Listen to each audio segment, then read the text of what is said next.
Hello friends, अगर आप CTET फरवरी 2026 का एग्ज़ाम देने जा रहे हो तो आपको सीटेट ईवीएस का ये महामैराथन बहुत ही इंपॉर्टेंट है। आप सभी के लिए दोस्तों क्वेश्चन के साथ साथ मैंने एनसीईआरटी का जो पेज है वो यहाँ पर अटैच किया है। आप लोग क्वेश्चन देख सकते हैं। क्वेश्चन है, क्वेश्चन के साथ साथ जो उसका डिटेल है हम लोग एनसीईआरटी के पेज से देखते हुए चलेंगे। और सबसे पहली चीज़ मैं आपको ये बता दूँ कि अगर आप अब तक जो है सीटेट में ईवीएस का कुछ भी नहीं पढ़े होंगे तो आप बस इस वीडियो को देख लीजिएगा। आप यकीन मानिए 30 में 30 करके आएंगे, एक अच्छा स्कोर करके आएंगे। और आपको पूरा क्लास देखने के बाद खुद ही अंदाज़ा हो जाएगा। पूरा जो क्लास है आपका, बहुत ज़्यादा हम लोग टाइम नहीं लेंगे यहाँ पे। जो आपके जहाँ से क्वेश्चन पूछे जाते रहे हैं, जहाँ से क्वेश्चन किए गए, एक्स्ट्रा चीज़ें हमें बिल्कुल भी नहीं पढ़नी है। जो इंपॉर्टेंट है आप सभी के लिए, जैसा कि 2011 के बाद से अब तक जो है आपका, चाहे ऑफलाइन हो ऑनलाइन हो एग्ज़ाम हुआ है, उसमें जिस तरह के क्वेश्चन किए गए हैं, जिस टॉपिक से बार बार रिपीट हुए हैं, उन सभी टॉपिक को हम लोग यहाँ पर कवर करेंगे। तो प्लीज़ रिक्वेस्ट है, आप लोग जितने भी हैं आप लोग पूरी क्लास को ज़रूर देखिएगा और इस क्लास को ज़्यादा से ज़्यादा लोगों तक शेयर करिएगा ताकि ज़्यादा से ज़्यादा लोग इसमें जुड़ सकें। ठीक है, तो आप लोग देख सकते हैं दोस्तों, क्वेश्चन के साथ साथ जैसा कि मैंने बताया है कि पूरा एनसीईआरटी आपका यहाँ पे कवर हो जाएगा। और इसके बाद आप लोग प्रैक्टिस या प्रीवियस ईयर क्वेश्चन भी सॉल्व करेंगे तो आपको सारी चीज़ें समझ में आ जाएंगी।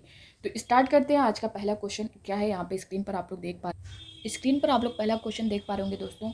और बिल्कुल एकदम ज़ीरो से हम लोग यहाँ पे चलेंगे और सभी जो है सारे जैसा कि आपका जो ईवीएस है class NCERT class third fourth fifth यहाँ से करता है। अब तो लेवल और हाई कर दिया, यानी 6 to 8 के भी क्वेश्चन यहाँ से पूछ लिए जाते हैं। तो सभी को हम लोग यहाँ पर कवर करेंगे और क्वेश्चन के साथ साथ जैसा कि मैंने बताया कि हम लोग पूरा डिटेल देखते हुए चलेंगे। और प्लीज़ अगर आप नए हो चैनल पर तो विजडम मास्टर चैनल को सब्सक्राइब जरूर कर लीजिएगा, बेल आइकन को प्रेस कर लीजिएगा ताकि सीटेट से रिलेटेड कोई भी क्लास है या फिर कोई भी अपडेट है इससे रिलेटेड तो आपको टाइम पर मिलती रहे। और यहाँ से दोस्तों जो भी आपको मिलेगा ऑफिशियल मिलेगा। पहला क्वेश्चन आप लोग स्क्रीन पर देख पा रहे होंगे यहाँ पे, हमारा पहला स्कूल कौन सा है। हमारा पहला स्कूल कौन सा है, बहुत इंपॉर्टेंट है ये आप सभी के लिए। ऑप्शन ए में दिया गया विद्यालय, बी है परिवार, सी है पर्यावरण, डी है आस पड़ोस। तो हमारा पहला स्कूल जो होता है तो वो परिवार होगा। बी वाला जो ऑप्शन है यहाँ पे करेक्ट हो जाएगा। और दोस्तों जैसा कि मैंने बताया कि हम लोग बिल्कुल जो है स्टार्टिंग से चल रहे हैं और इस तरह से आपके क्वेश्चन का लेवल धीरे धीरे करके बढ़ता जाएगा। अब यहाँ पे अगर आप देखेंगे एनसीईआरटी का जो पेज है ये आप देख सकते हैं। ये देखिए एनसीईआरटी का जो पेज है, इसमें आपका क्या दिया गया है, हमारा पहला स्कूल। अब यहाँ पे देखेंगे तो स्कूल में हम कितनी सारी बातें सीखते हैं और समझते हैं, पर जानते हो हमारा पहला स्कूल कौन सा है, वह है हमारा परिवार। तो ये एनसीईआरटी की लाइन है और यहाँ पे सीटेट की यही खासियत है कि आपका एनसीईआरटी से ही क्वेश्चन आता है और आपके सिलेबस के बाहर से क्वेश्चन पूछता भी नहीं है, इसलिए आपको ये सारी चीज़ें लेकर के चलनी है। आगे देखेंगे अगला क्वेश्चन जो किया गया है, यहाँ पे किया गया है कि सूखे पत्तों से बढ़िया चित्र कौन बनाते थे। तो सूखे पत्ते से बढ़िया चित्र, यहाँ पे एक एक क्वेश्चन, मैं ये नहीं कहूँगी दोस्तों कि आपका ये क्वेश्चन इंपॉर्टेंट है, एक एक क्वेश्चन यहाँ पे आप सभी का इंपॉर्टेंट है। एक एक क्वेश्चन पर आप लोग ध्यान दीजिएगा। ऑप्शन ए में दिया गया है विष्णु चिंचालकर, बी है विश्नोई, सी है मेघा पाटेकर, डी है सुंदरलाल बहुगुणा। तो सूखे पत्तों से बढ़िया चित्र जो बनाते थे वो थे विष्णु चिंचालकर। ये आपका ए वाला ऑप्शन करेक्ट हो जाएगा। और अगर ये पूछे कहाँ के रहने वाले थे तो ये मध्य प्रदेश एमपी के रहने वाले थे। ये भी आप लोग, ये भी क्वेश्चन किया गया है तो आप लोग यहाँ पे ध्यान दीजिएगा।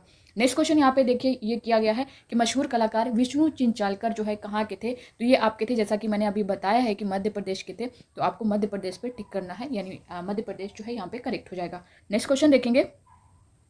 अब यहाँ पे चूहों से रिलेटेड भी आपके क्वेश्चन किए जाते हैं। एनसीईआरटी की जो लाइन है, अभी हम लोग पूरा पेज भी देखेंगे। चूहों में देखने की क्षमता, यहाँ पे आपका क्षमता है, चूहों में देखने की क्षमता अधिक होती है या फिर कम होती है या फिर बहुत तीव्र होती है या फिर उपरोक्त सभी। तो चूहों में अगर देखने की क्षमता की बात करें तो दोस्तों कम होती है। सूंघने की क्षमता जो है इनमें अधिक होती है। तो जहाँ देखने की बात आए तो वो कम हो जाएगा, यानी बी वाला ऑप्शन यहाँ पे करेक्ट होगा। ठीक है। और नेक्स्ट क्वेश्चन अगर आप यहाँ पे देखेंगे तो चूहों में सूंघने, छूने तथा स्वाद वाली क्षमताएं, ये सभी क्वेश्चन आपके पूछे गए हैं। और जो नहीं पूछे गए इससे रिलेटेड जो इंपॉर्टेंट है वो भी मैंने यहाँ पे ऐड किया है। तो चूहों में सूंघने, छूने तथा स्वाद वाली क्षमताएं जो है वो बहुत तीव्र होती हैं। सी वाला ऑप्शन यहाँ पे करेक्ट होगा। तो जहाँ पे सूंघने, छूने तथा स्वाद की बात करें तो वहाँ पे बहुत तीव्र हो जाएगा और देखने की बात करें तो वहाँ पे कम होगा। ठीक है। नेक्स्ट क्वेश्चन देखेंगे।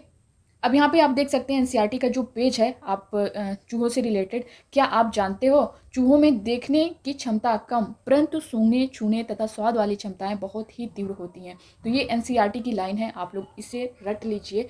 इससे रिलेटेड जैसा कि मैंने बताया दोस्तों, बहुत सारे पेज में बहुत कुछ पॉइंट्स दिया गया है, मगर जो आपके लिए इंपॉर्टेंट है, जहाँ से क्वेश्चन बनता है वही मैंने ऐड किया है। तो आपको एक्स्ट्रा चीज़ें यहाँ से बिल्कुल जो जहाँ से क्वेश्चन पूछा ही नहीं जाए वो चीज़ें हमें नहीं पढ़नी है। कम टाइम में हमें ज़्यादा चीज़ें स्कोर करना है। ठीक है। अब यहाँ पे अब यहाँ पे देख पा रहे होंगे कहाँ के लोग सांप खाना पसंद करते हैं। ये भी क्वेश्चन बहुत इंपॉर्टेंट है, बहुत बार ये रिपीट हुआ है। कहाँ के लोग सांप खाना पसंद करते हैं? आप लोग भी अपने आंसर करते हुए चलिएगा और प्लीज़ इस क्लास को ज़्यादा से ज़्यादा लोगों तक शेयर कर दिए, जहाँ जहाँ आप कर सकते हैं, चाहे व्हाट्सएप हो, फेसबुक हो, टेलीग्राम हो, जहाँ जहाँ कर सकते हैं आप लोग प्लीज़ अपने दोस्तों को, मित्रों को शेयर करें। ऑप्शन ए में देख सकते हैं म्यांमार, बी है बैंकॉक, सी है ऑस्ट्रेलिया, डी है हांगकांग। तो कहाँ के लोग सांप खाना पसंद करते हैं? तो ये हांगकांग के लोग जो है सांप खाना पसंद करते हैं। ये एक प्रकार की डिश होती है जिसका नाम है लिंगू फेन। तो आप इसे भी याद रखिएगा। अब यहाँ पे देखिए ये क्वेश्चन मैंने यहाँ पे भी दिया है कि लिंगू फेन किससे बनता है? तो वो जो डिश का नाम है ना वही है लिंगू फेन। और ये जो है किससे बनता है? तो ये सांप से बनता है। बी वाला ऑप्शन यहाँ पे करेक्ट हो जाएगा। अब जो डिश है आप यहाँ पे देख सकते हैं वो भी मैं आपको दिखा देती हूँ किस तरह की डिश होती है। हाँ, तो ये स्क्रीन पर आप लोग देख पा रहे होंगे ये जो लिंगू फेन डिश है वो किस तरह से है, कैसी होती है, और ये सांप से बनी होती है। आप लोग स्क्रीन पर देख पा रहे होंगे इस तरह की डिश है। तो इसे भी आप लोग ध्यान दीजिएगा, इंपॉर्टेंट क्वेश्चन है, यहाँ से बहुत बार रिपीट हुआ है। अब यहाँ पे देखेंगे, अब आपने इसे समझ लिया है लिंगू फेन जो है किससे बनता है? तो ये सांप से बनता है। यहाँ पे बी वाला ऑप्शन करेक्ट हो जाएगा। नेक्स्ट क्वेश्चन देखेंगे। अगला क्वेश्चन देखिए यहाँ पे जो उसका डिटेल अब यहाँ पे देख सकते हैं एनसीईआरटी में क्या दिया गया है कि मैं हांगकांग में रहती हूँ, मुझे और मेरी माँ को सांप खाना बहुत पसंद है। जब भी हमारी सांप खाने की इच्छा होती है तब हम पास के एक होटल में जाकर लिंगू फेन खाते हैं। तो ये एक प्रकार की जो है डिश है और ये सांप से बनी होती है। नेक्स्ट क्वेश्चन देखेंगे। अगला क्वेश्चन यहाँ पे किया गया है कि नारियल के तेल में बनी समुद्र की मछली कहाँ के लोग खाते हैं? तो नारियल के तेल में समुद्र की बनी मछली की अगर बात करें तो ऑप्शन ए में दिया गया गोवा, बी है केरल, सी है महाराष्ट्र, डी है उड़ीसा। तो अगर नारियल के तेल में बनी मछली की बात करें तो ये आपका गोवा हो जाएगा। ए वाला ऑप्शन जो है यहाँ पे करेक्ट हो जाएगा। नेक्स्ट क्वेश्चन देखेंगे। अभी एनसीईआरटी का पेज आप लोग स्क्रीन पर देख पा रहे होंगे कि मैं कश्मीर में रहती हूँ, सरसों के तेल में बनी मछली मुझे बहुत पसंद है। एक बार हम गोवा गए थे, वहाँ हमने मछली खाई पर स्वाद बहुत ही अलग था। माँ ने कहा अरे ये तो नारियल के तेल में बनी समुद्र की मछली है, स्वाद तो अलग होगा। तो अगर नारियल के तेल में बनी मछली की बात करें तो आपका गोवा आंसर होगा, और अगर वहीं जो है सरसों के तेल में बनी मछली की बात करें तो ये आपका हो जाएगा कश्मीर। तो इस चीज़ पर थोड़ा सा आप लोग बारीकी से ध्यान दीजिएगा क्योंकि यहाँ पे आप थोड़ा सा कंफ्यूज हो सकते हैं कि सरसों के तेल में बनी मछली की बात करें तो कश्मीर पर आप टिक करिएगा, और अगर जो है नारियल में के तेल में बनी समुद्र की मछली की बात करें तो आपका यहाँ पे गोवा करेक्ट होगा। नेक्स्ट क्वेश्चन जो है यहाँ पे देखेंगे। अगला क्वेश्चन यहाँ पे किया गया है कि केरल में क्या पाया जाता है? ऑप्शन ए दिया गया है नारियल, और बी यहाँ पे दिया गया है टेपियोका, सी है ए बी दोनों, डी है केवल ए। तो केरल की अगर बात करें तो यहाँ पे नारियल और टेपियोका जो है दोनों पाया जाता है। तो ए और बी दोनों ऑप्शन करेक्ट हो जाएगा यहाँ पे। ठीक है, ए और बी दोनों करेक्ट हो जाएगा। अब यहाँ पे एनसीईआरटी का पेज आप देख सकते हैं कि मैं केरल में रहता हूँ, मुझे सबसे अच्छी दो चीज़ें लगती हैं, वो चीज़ें मेरे घर के आंगन में ही उगती हैं, एक ऊपर ऊंचे पेड़ पर और दूसरी ज़मीन के नीचे। बस नारियल डली हुई किसी भी करी के साथ उबला हुआ टेपियोका मिल जाए तो क्या मज़ा आता है। ठीक है, तो ये दोनों जो है आपका केरल में पाया जाता है। नेक्स्ट क्वेश्चन देखेंगे। अगला क्वेश्चन यहाँ पे किया गया है कि कौन सा पक्षी अपनी गर्दन पीछे तक घुमा सकता है? कौन सा पक्षी है जो अपनी गर्दन को पीछे तक घुमा सकता है? ऑप्शन ए है मैना, बी है कबूतर, सी है कौवा, डी है उल्लू।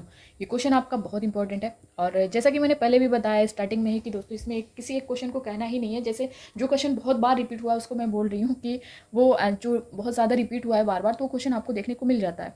तो यहाँ पे अगर जैसा कि पूछा है कि अपनी गर्दन पीछे तक घुमा सकता है तो वो उल्लू हो जाएगा।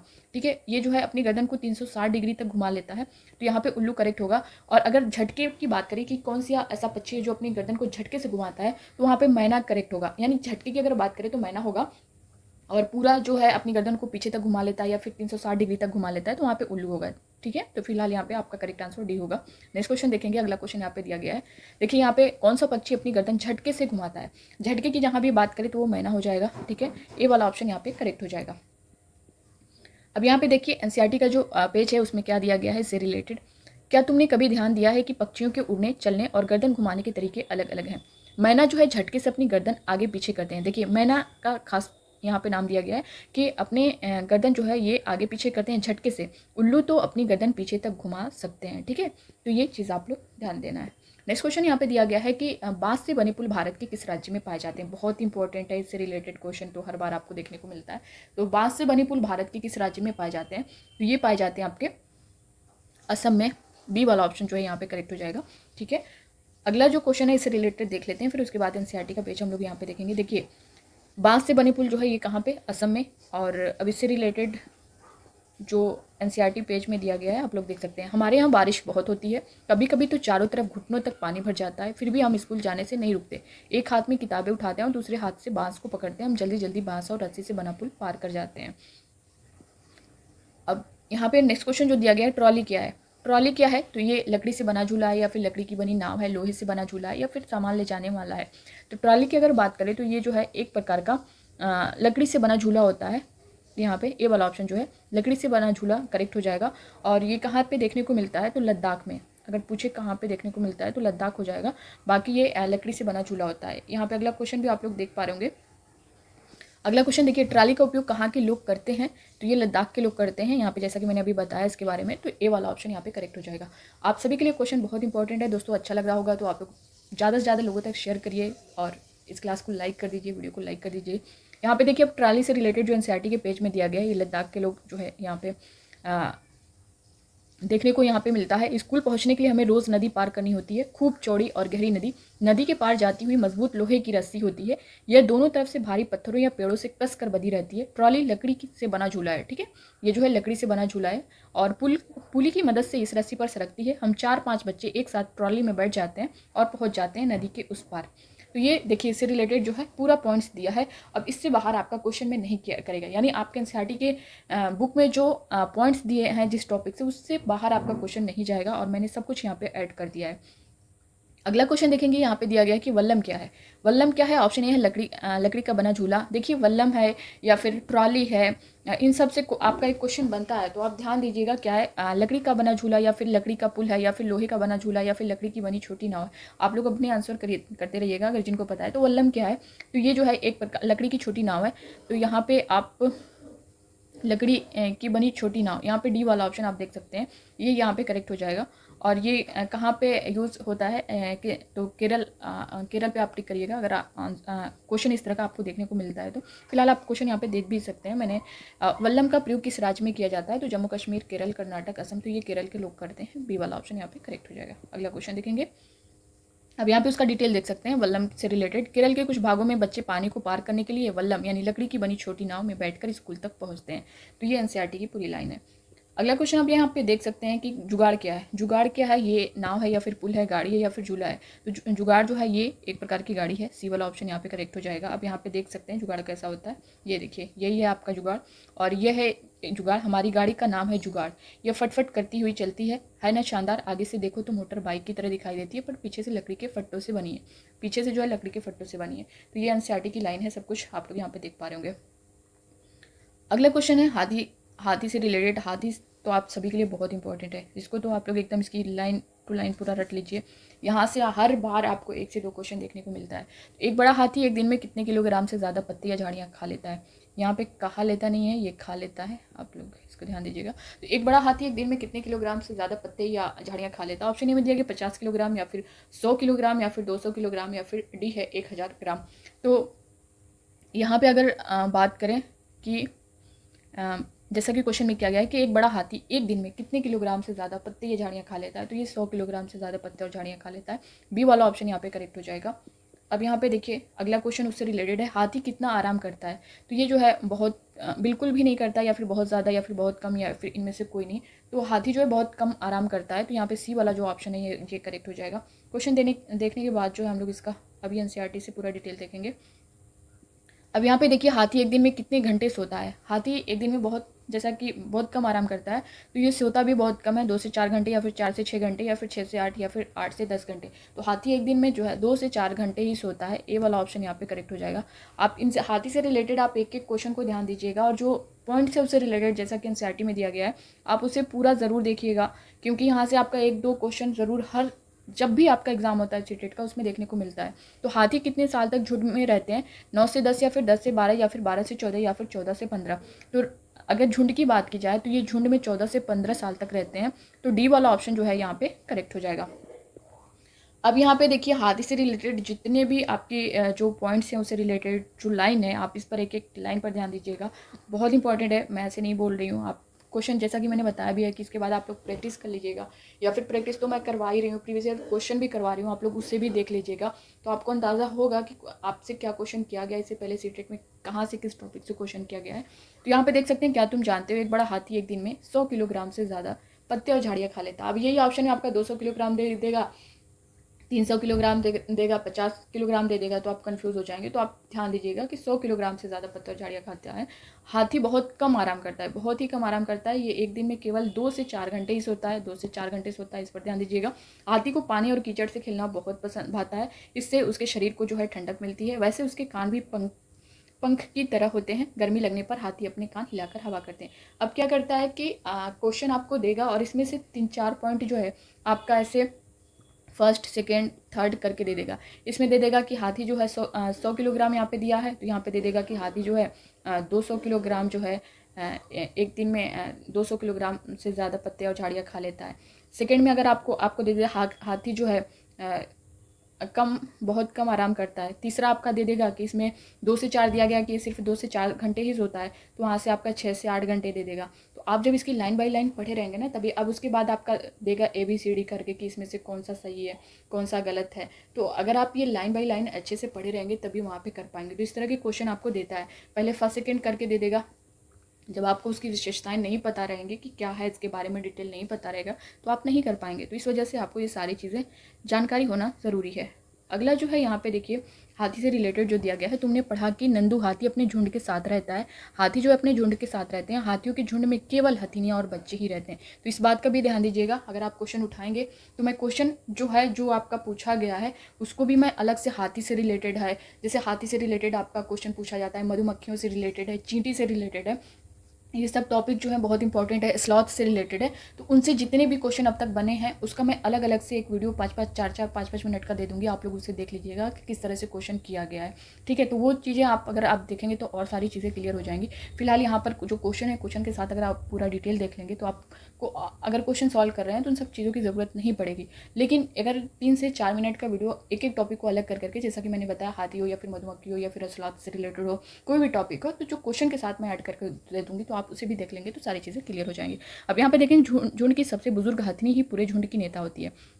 जो सबसे बुजुर्ग हथनी होती है वही पूरे झुंड की नेता होती है। एक झुंड में 10 से 12 हथनियाँ और बच्चे होते हैं। ये सारे लाइन बाय लाइन आपको ध्यान में रखना है। हाथी 14 से 15 साल तक ही इस झुंड में रहते हैं, फिर वे झुंड को छोड़ देते हैं और अकेले रहते हैं। नंदू भी जब 14 से 15 साल का हो जाएगा तो अपना झुंड छोड़ देता। बहुत इंपॉर्टेंट है, और आप इतना मान के चलिए कि ये जो पॉइंट्स यहाँ पर मैंने ऐड किया है, इससे बाहर आपका हाथी से क्वेश्चन किया है तो इससे बाहर नहीं जाएगा। यकीन मानिए, NCERT जो है मैंने पूरा कलेक्ट किया है यहाँ पे सब कुछ। आप लोग बस इस पूरे क्लास को अच्छे से देख लीजिएगा, ठीक है। एक एक पॉइंट आप सभी के लिए यहाँ पे इंपॉर्टेंट है। अगला क्वेश्चन देख सकते हैं कि खेजड़ी के वृक्ष कहाँ पाए जाते हैं। ऑप्शन ए केरल, बी है राजस्थान, सी है मेघालय, डी है श्रीनगर। तो खेजड़ी के वृक्ष की बात करें तो ये कहाँ पाए जाते हैं, तो ये पाए जाते हैं राजस्थान में। बी वाला ऑप्शन जो है यहाँ पे करेक्ट हो जाएगा। अब यहाँ पे देखिए,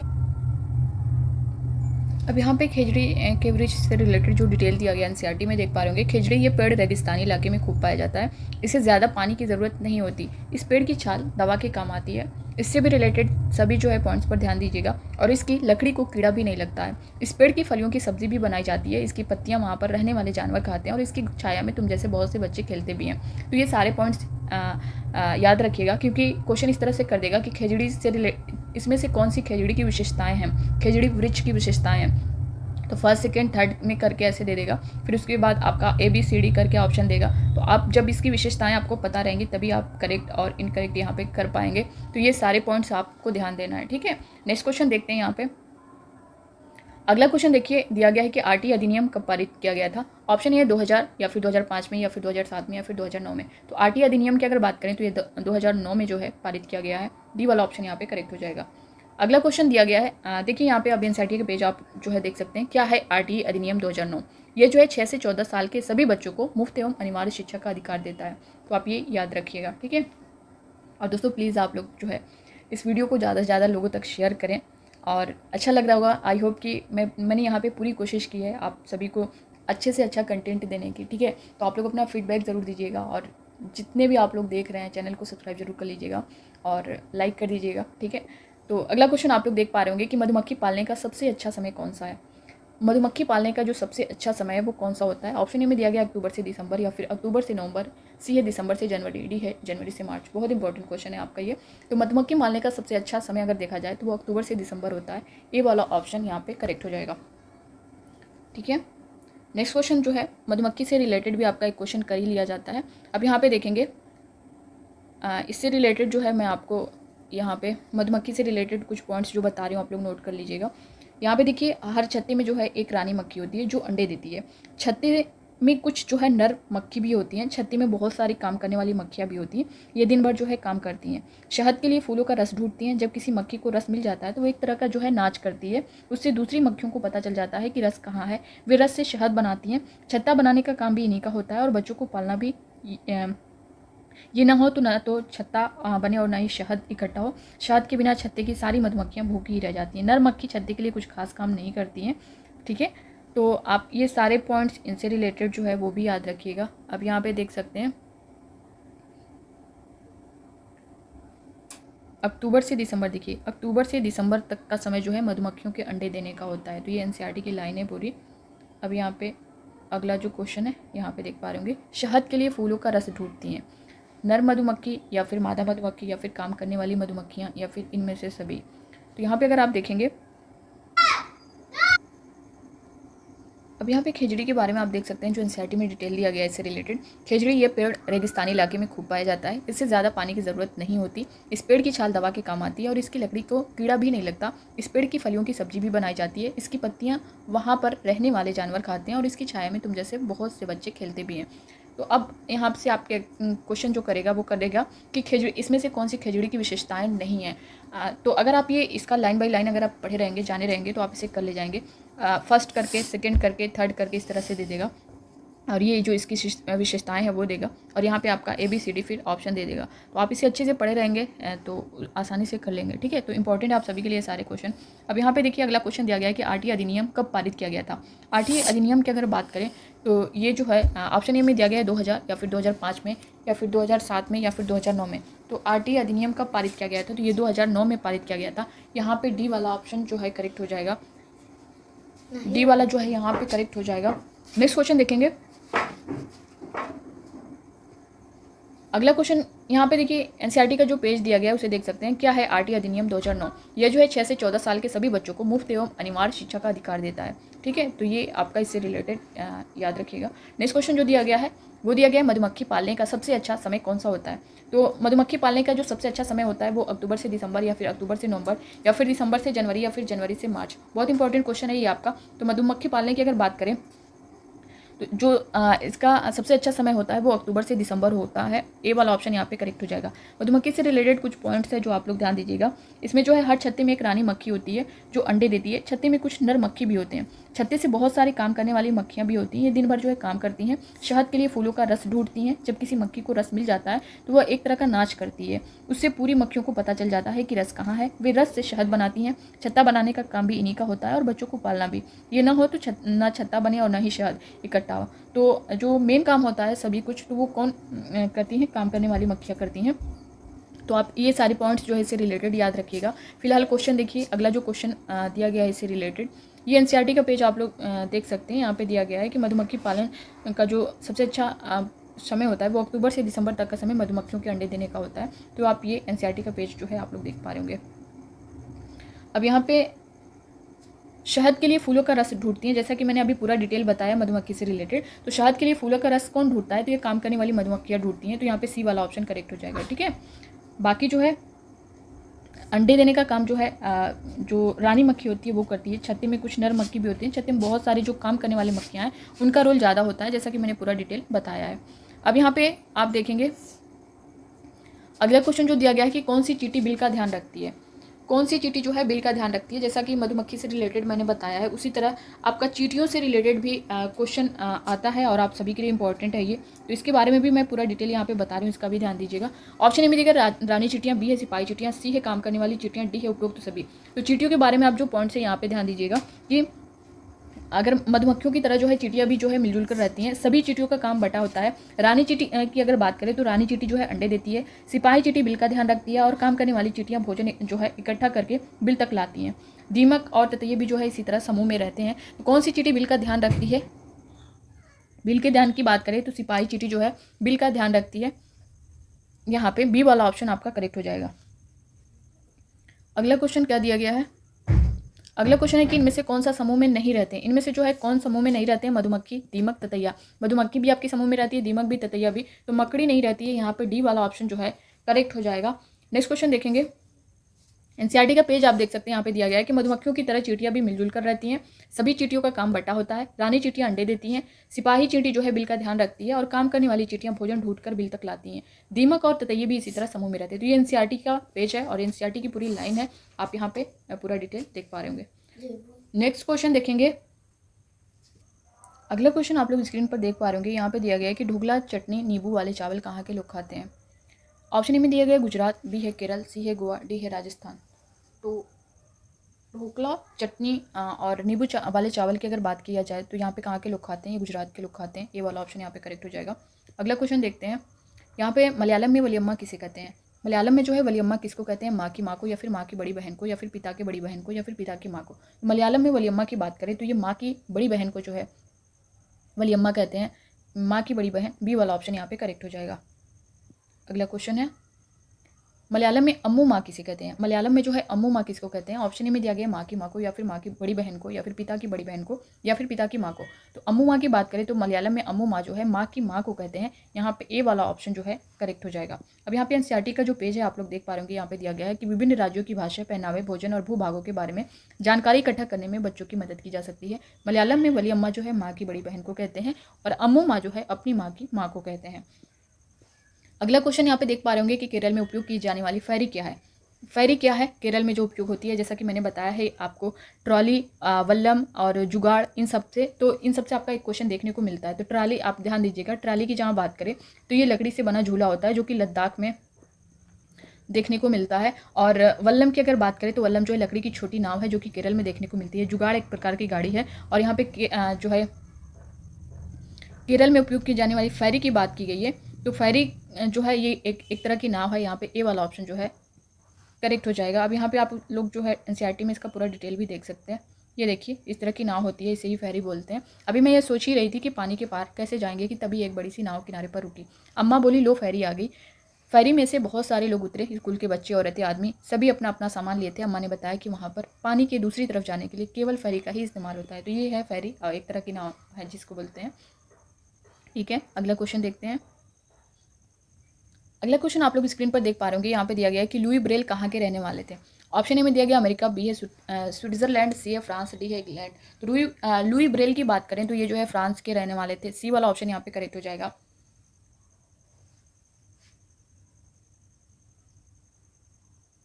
अगला क्वेश्चन यहाँ पे दिया गया है कि ब्रेल लिपि कितने बिंदुओं पर आधारित होती है?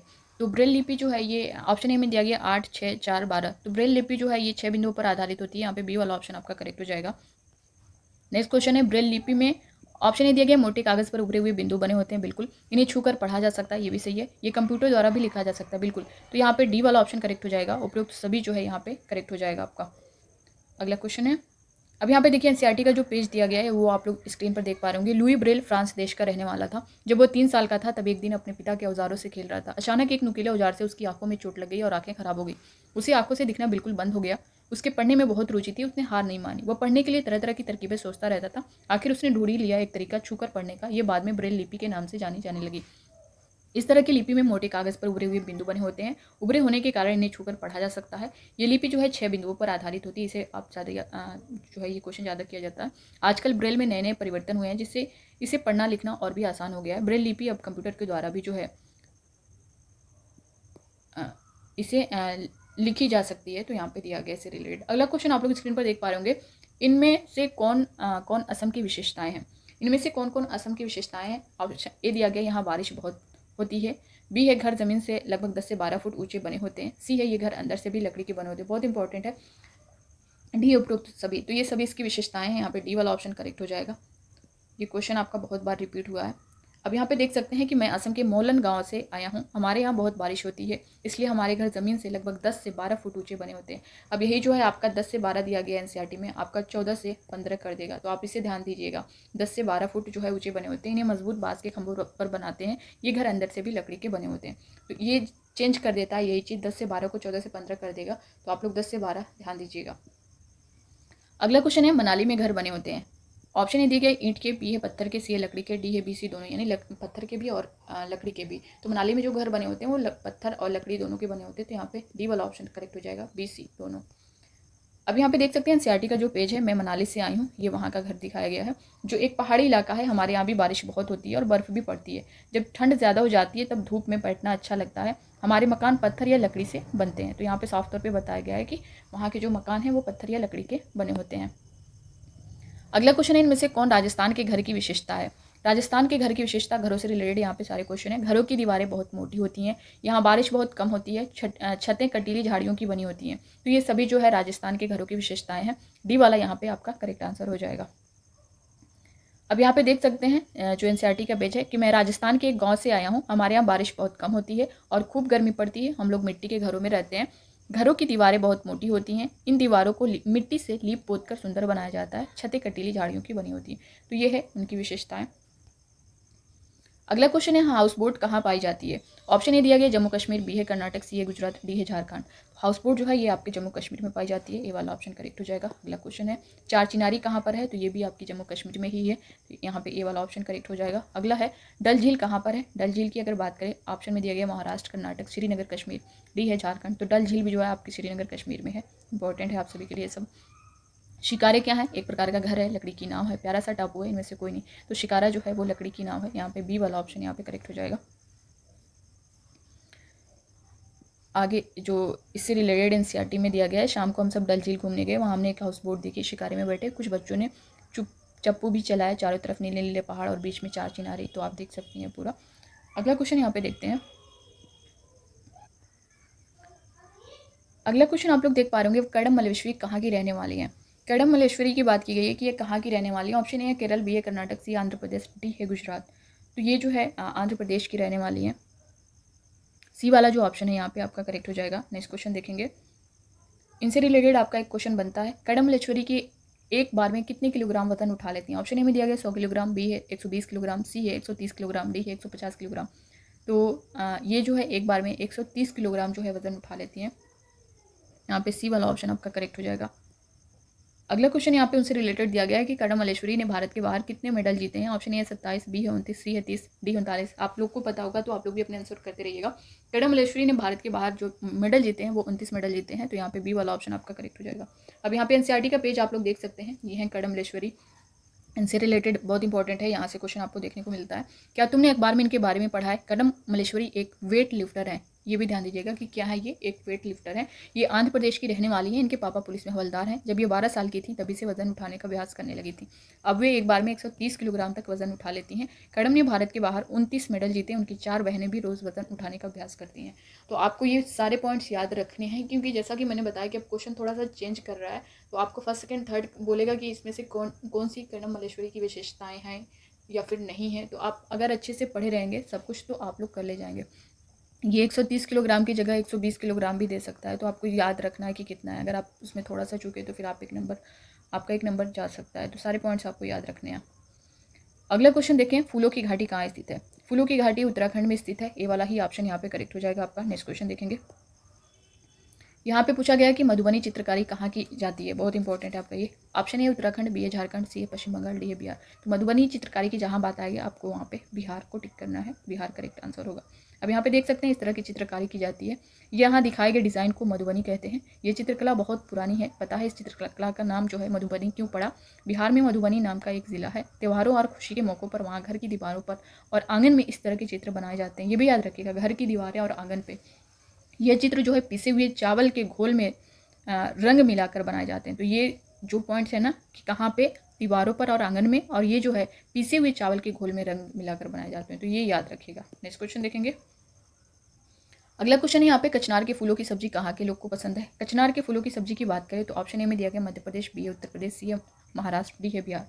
तो कचनार के फूलों की सब्जी की जहाँ बात आए तो ये आपका हो जाएगा उत्तर प्रदेश, बी वाला ऑप्शन यहाँ पे करेक्ट हो जाएगा। अब यहाँ पे थोड़ा सा ध्यान दीजिएगा, कचनार के फूलों की सब्जी, अब यहाँ पे पूछा है केले के फूलों की सब्जी।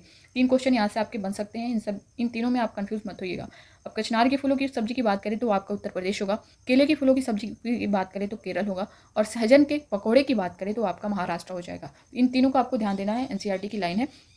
केले के फूलों की सब्जी कहाँ के लोगों को खाना पसंद है, तो ये जैसा कि मैंने अभी बताया, केले के फूलों की सब्जी ये केरल के लोग जो है खाना पसंद है, डी वाला ऑप्शन यहाँ पे करेक्ट हो जाएगा। और सहजन वाला जो है आप देख सकते हैं, सहजन के फूलों के पकौड़े कहाँ के लोग खाते हैं, ऑप्शन ए में दिया गया मध्य प्रदेश, बी है उत्तर प्रदेश, सी है महाराष्ट्र, डी है केरल। तो सहजन के फूलों के पकौड़े की अगर बात करें तो ये हो जाएगा आपका महाराष्ट्र, सी वाला ऑप्शन यहाँ पे करेक्ट हो जाएगा। अब यहाँ पे एनसीईआरटी की जो लाइन है आप लोग देख सकते हैं, खाए भी जाते हैं फूल।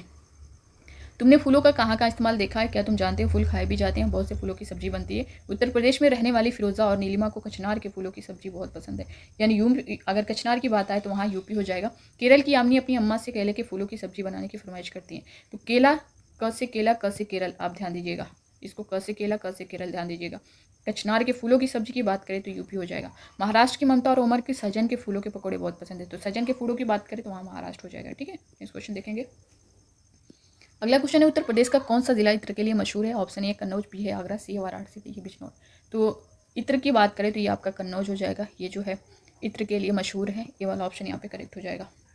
यहाँ पे देख सकते हैं जो एनसीईआरटी में दिया गया है, क्या तुमने कभी इत्र की शीशी खुलने पर उसकी खुशबू का मजा लिया है, क्या तुम जानते हो इत्र की एक छोटी सी शीशी बहुत सारे फूलों से बनती है। उत्तर प्रदेश का कन्नौज जिला जो है इत्र के लिए मशहूर है, यहाँ पर पास के इलाकों से ट्रकों में भर कर फूल लाए जाते हैं, फिर उनसे इत्र, गुलाब जल और केवड़ा तैयार किया जाता है। कन्नौज में इस काम में हज़ारों लोग लगते हैं, तो आप इससे रिलेटेड ये पॉइंट्स याद रखिएगा। अगला क्वेश्चन है, ग्रामीण क्षेत्रों में गाय के गोबर से झोपड़ी की दीवारें और फर्श को लिपा जाता है। बहुत इंपॉर्टेंट क्वेश्चन है और यहाँ पर आप बहुत सारी गलतियाँ कर जाते हैं। तो ग्रामीण क्षेत्रों में गाय के गोबर से झोपड़ी की दीवारें और फर्श को लिपा जाता है, ऑप्शन ए कीटों को दूर रखने के लिए। अगर यहाँ पे आप जो सॉल्व पेपर लेते हैं उसमें भी देखा होगा तो आंसर मिस्टेक है आपका, तो यहाँ पे गलती नहीं करनी है। कीटों को दूर रखने के लिए, या फिर चिकना और साफ बनाने के लिए, खुरदुरा बनाकर घर से बनाने के लिए, या फिर फर्श को प्राकृतिक रंग देने के लिए। बहुत सारे बच्चे यहाँ पे गलती कर जाते हैं चिकना और साफ करने के लिए, बट ये नहीं है। कीटों को दूर रखने के लिए जो है दीवारों को, फर्श और को जो है लिपा जाता है, ये एनसीईआरटी में साफ तौर पे मेंशन है। तो कीटों को दूर रखने के लिए आपको ध्यान देना है, इस पर ए वाला ऑप्शन जो है यहाँ पे करेक्ट हो जाएगा। अब यहाँ पे देख सकते हैं, अपना घर बनाएंगे, मैं बहुत खुश था, बाबा और अम्मा ने मिलकर घर बनाया, हम बच्चे भी कहाँ पीछे रहने वाले थे। बाबा ने पास से ही मिट्टी खोदी, हमने परात भर भर कर माँ को पकड़वाई, और गुड़िया ने अम्मा के साथ मिलकर उसने भूसा मिलाया, बाबा ने दीवारें बनाई, हम आसपास के घरों से गोबर ले आए, अम्मा ने उसे मिट्टी में मिलाया और ज़मीन पर लिपाई की, बिल्कुल वैसे ही जैसे भी पुराने घर में करती थी। अम्मा कहती थी कि इससे मिट्टी में कीड़ा नहीं लगता है। देखिए ये पूरा साफ तौर पे एनसीईआरटी में लिखा है कि इससे मिट्टी में कीड़ा नहीं लगता है। तो आप यहाँ पे गलती कर जाते हैं, बहुत सारे बच्चे जो चिकना और साफ बनाने के लिए ये टिक करके चले आते हैं, तो कीटों को दूर रखने के लिए यहाँ पे आपका करेक्ट आंसर होगा। अगला क्वेश्चन है, अब यहाँ पे हम पक्षियों से रिलेटेड जो आपके क्वेश्चन किए जाते हैं उसमें सब कुछ देखेंगे। किस वृक्ष के लकड़ियों में दीमक और कीड़े नहीं लगते हैं, कीकर, नीम, खिजड़ी, उपरोक्त सभी। किस वृक्ष के लकड़ियों में दीमक और कीड़े नहीं लगते हैं, कीकर की में भी नहीं लगते हैं, नीम में भी नहीं लगते हैं, खिजड़ी में भी नहीं लगते हैं। तो यहाँ पे उपरोक्त सभी आपका डी वाला ऑप्शन जो है करेक्ट हो जाएगा। एनसीईआरटी का जो पेज है आप लोग यहाँ पे देख सकते हैं। बस अब छत बनानी रहती है, बाबा ने लकड़ी के फट्टे जोड़ जोड़ कर एक फ्रेम बनाया और उसे चारों दीवारों पर टिका दिया। लकड़ी को दीमक न लग जाए इसके लिए नीम, कीकर और लकड़ियाँ इस फ्रेम पर बिछा दी। अम्मा ने पुरानी बोरियां पर इस पर बिछाकर मिट्टी से लेप कर दिया। तो इन पर जो है कीड़े नहीं लगते हैं, ये आपको ध्यान देना है। दीमक न लग जाए इसके लिए नीम और कीकर की लकड़ियाँ, ठीक है। तो ये आपका एनसीईआरटी में दिया गया है। अभी इससे पहले भी मैंने जो लाइन थी वो भी आप सभी के साथ शेयर किया था। यहाँ पे देख सकते हैं, निम्नलिखित में से कौन बच्चों के लिए मज़ेदार किस्से, कहानियाँ और पत्र लिखते हैं। ऑप्शन ए दिया गया विष्णु चिंचालकर, बी है गिजूभाई बदेका, सी है संगीता अरुणा, डी है इनमें से कोई नहीं। तो कौन सा बच्चों के लिए मज़ेदार किस्से और कहानियों की बात करें तो ये हो जाएंगे गिजूभाई बदेका, बी वाला ऑप्शन यहाँ पे करेक्ट हो जाएगा, ठीक है। चित्रकारी की बात करें तो यहाँ पे विष्णु चिंचालकर हो जाएगा, जैसा कि क्वेश्चन हम लोग आगे देख चुके हैं। अब यहाँ पे देख सकते हैं, गिजूभाई बदेगा गुजरात में रहते थे। वे बच्चों के लिए मज़ेदार किस्से, कहानियाँ और पत्र लिखते थे। उनके द्वारा बच्चों को लिखे इस पत्र में आसपास के पक्षियों के बारे में बताया गया है। इस पत्र को पढ़ने के बाद बच्चों को अपने आसपास के पक्षियों को देखने के लिए प्रोत्साहित करें तथा उन पर चर्चा करें। तो ये था उनसे रिलेटेड। अब यहाँ पे कोयल अंडे कहाँ देती है, पक्षियों से रिलेटेड जितने आपके क्वेश्चन बनते हैं यहाँ पे हम लोग देखेंगे। कोयल अंडे कहाँ देती है, ऑप्शन ए दिया गया अपने घोंसले में, बी है कौवे के घोंसले में, सी है झाड़ियों में, डी है सुनसान जगह पर। तो कोयल के अंडे की बात करें तो ये जो है बहुत चालाक पक्षी है, ये अपने घोंसले में अंडे नहीं देती है, कौवे के घोंसले में अंडे देती है। तो बी वाला ऑप्शन यहाँ पे करेक्ट हो जाएगा, ठीक है। बहुत ही चालाक पक्षी है, बहुत इंपॉर्टेंट भी है, क्वेश्चन आपका रिपीट हुआ है तो ध्यान दीजिएगा। कोयल अंडे कहाँ देती है, तो कौवे के घोंसले में देती है, ठीक है।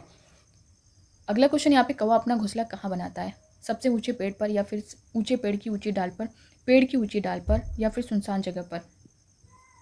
अब यहाँ पे दोस्तों जैसा कि क्वेश्चन किया गया है कि कौन अपना घोंसला कहाँ बनाता है, कौवा अपना घोंसला जो है कहाँ बनाता है, तो ये पेड़ की ऊंची डाल पर बनाता है। सी वाला ऑप्शन यहाँ पे करेक्ट हो जाएगा। अब यहाँ पे आपको ध्यान देना है कौवा, चील और गिद्ध में।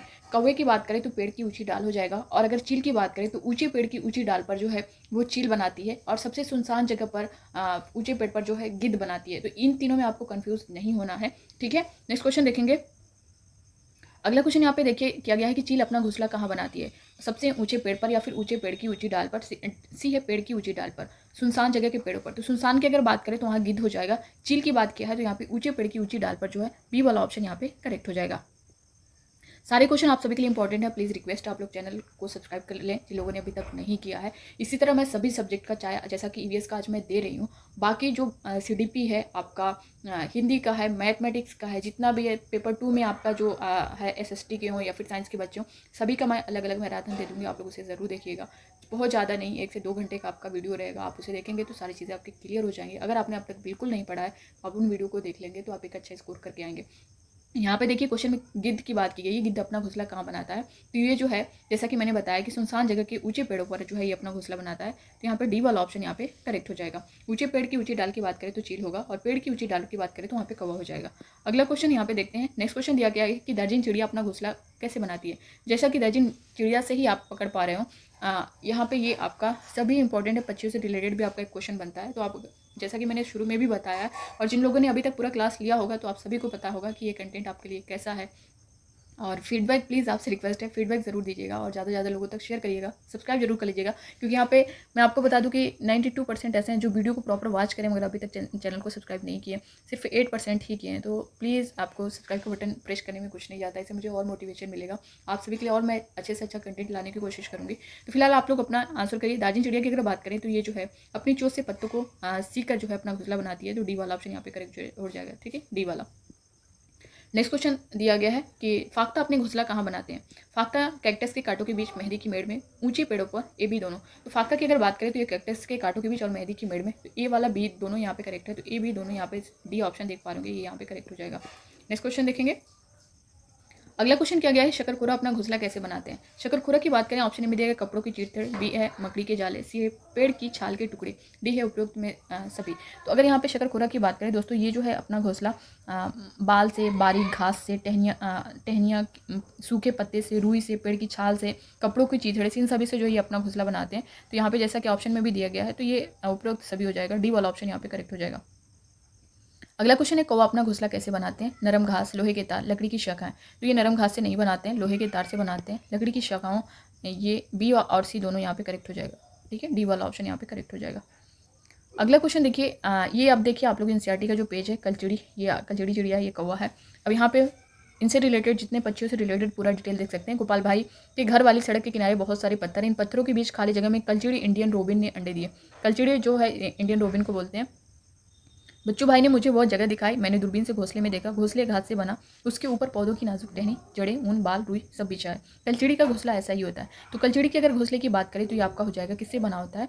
घास से बना, उसके ऊपर पौधों की नाजुक टहनी, जड़ें, ऊन, बाल, रुई सब बिछा होता है। तो कलचिड़ी के घोंसले की बात करें तो आपका ये सब आएगा। अब आखिर उसके बच्चों को आरामदायक और घर बिस्तर चाहिए ना। कलचिड़ी कौवे जैसी नहीं है। कौवे के घोंसले में तो लोहे के तार, देखिए कौवे के घोंसले में लोहे के तार और लकड़ी की शाखाएं जैसी चीज़ें भी होती हैं। तो कौवे के घोंसले की बात करें तो वहाँ पे लोहे के तार और लकड़ी की शाखाएं हो जाएंगी, और कलचिड़ी की बात करें तो यहाँ पे ऊन, बाल, रुई सब बिछा होता है। ये आप लोग ध्यान दीजिएगा। अगला जो है यहाँ पे देख सकते हैं, तुम जानते हो कोयल बहुत मीठा गाती है, पर क्या तुम्हें पता है वो अपना घोंसला बनाती नहीं है, वो कौवे के घोंसले में अंडे देती है, कौवा अपने अंडों के साथ कोयल के अंडों को भी सेता है। तो ये देख सकते हैं कोयल पक्षी चालाक पक्षी है, जैसा कि ये अपना घोंसला नहीं बनाती है और ये कौवे के घोंसले में अंडे देती है, और कौवा जो है इनके अंडों को सेता है और इनके अंडों से बच्चे निकलते हैं। तो ये आप देख सकते हैं कितनी चालाक पक्षी है। अगला जो पॉइंट्स आप देख सकते हैं, नज़दीक में एक छोटा सा पेड़ है, उसकी एक डाल से घोंसला लटका हुआ है। पक्षियों ने में भी कितना अंतर है? कौवा पेड़ की ऊंची डाल पर घोंसला बनाता है। यहाँ पे देखिए कौवा जो है पेड़ की ऊंची डाल पर घोंसला बनाता है, अभी जैसा कि घोंसले से रिलेटेड क्वेश्चन था मैंने बताया।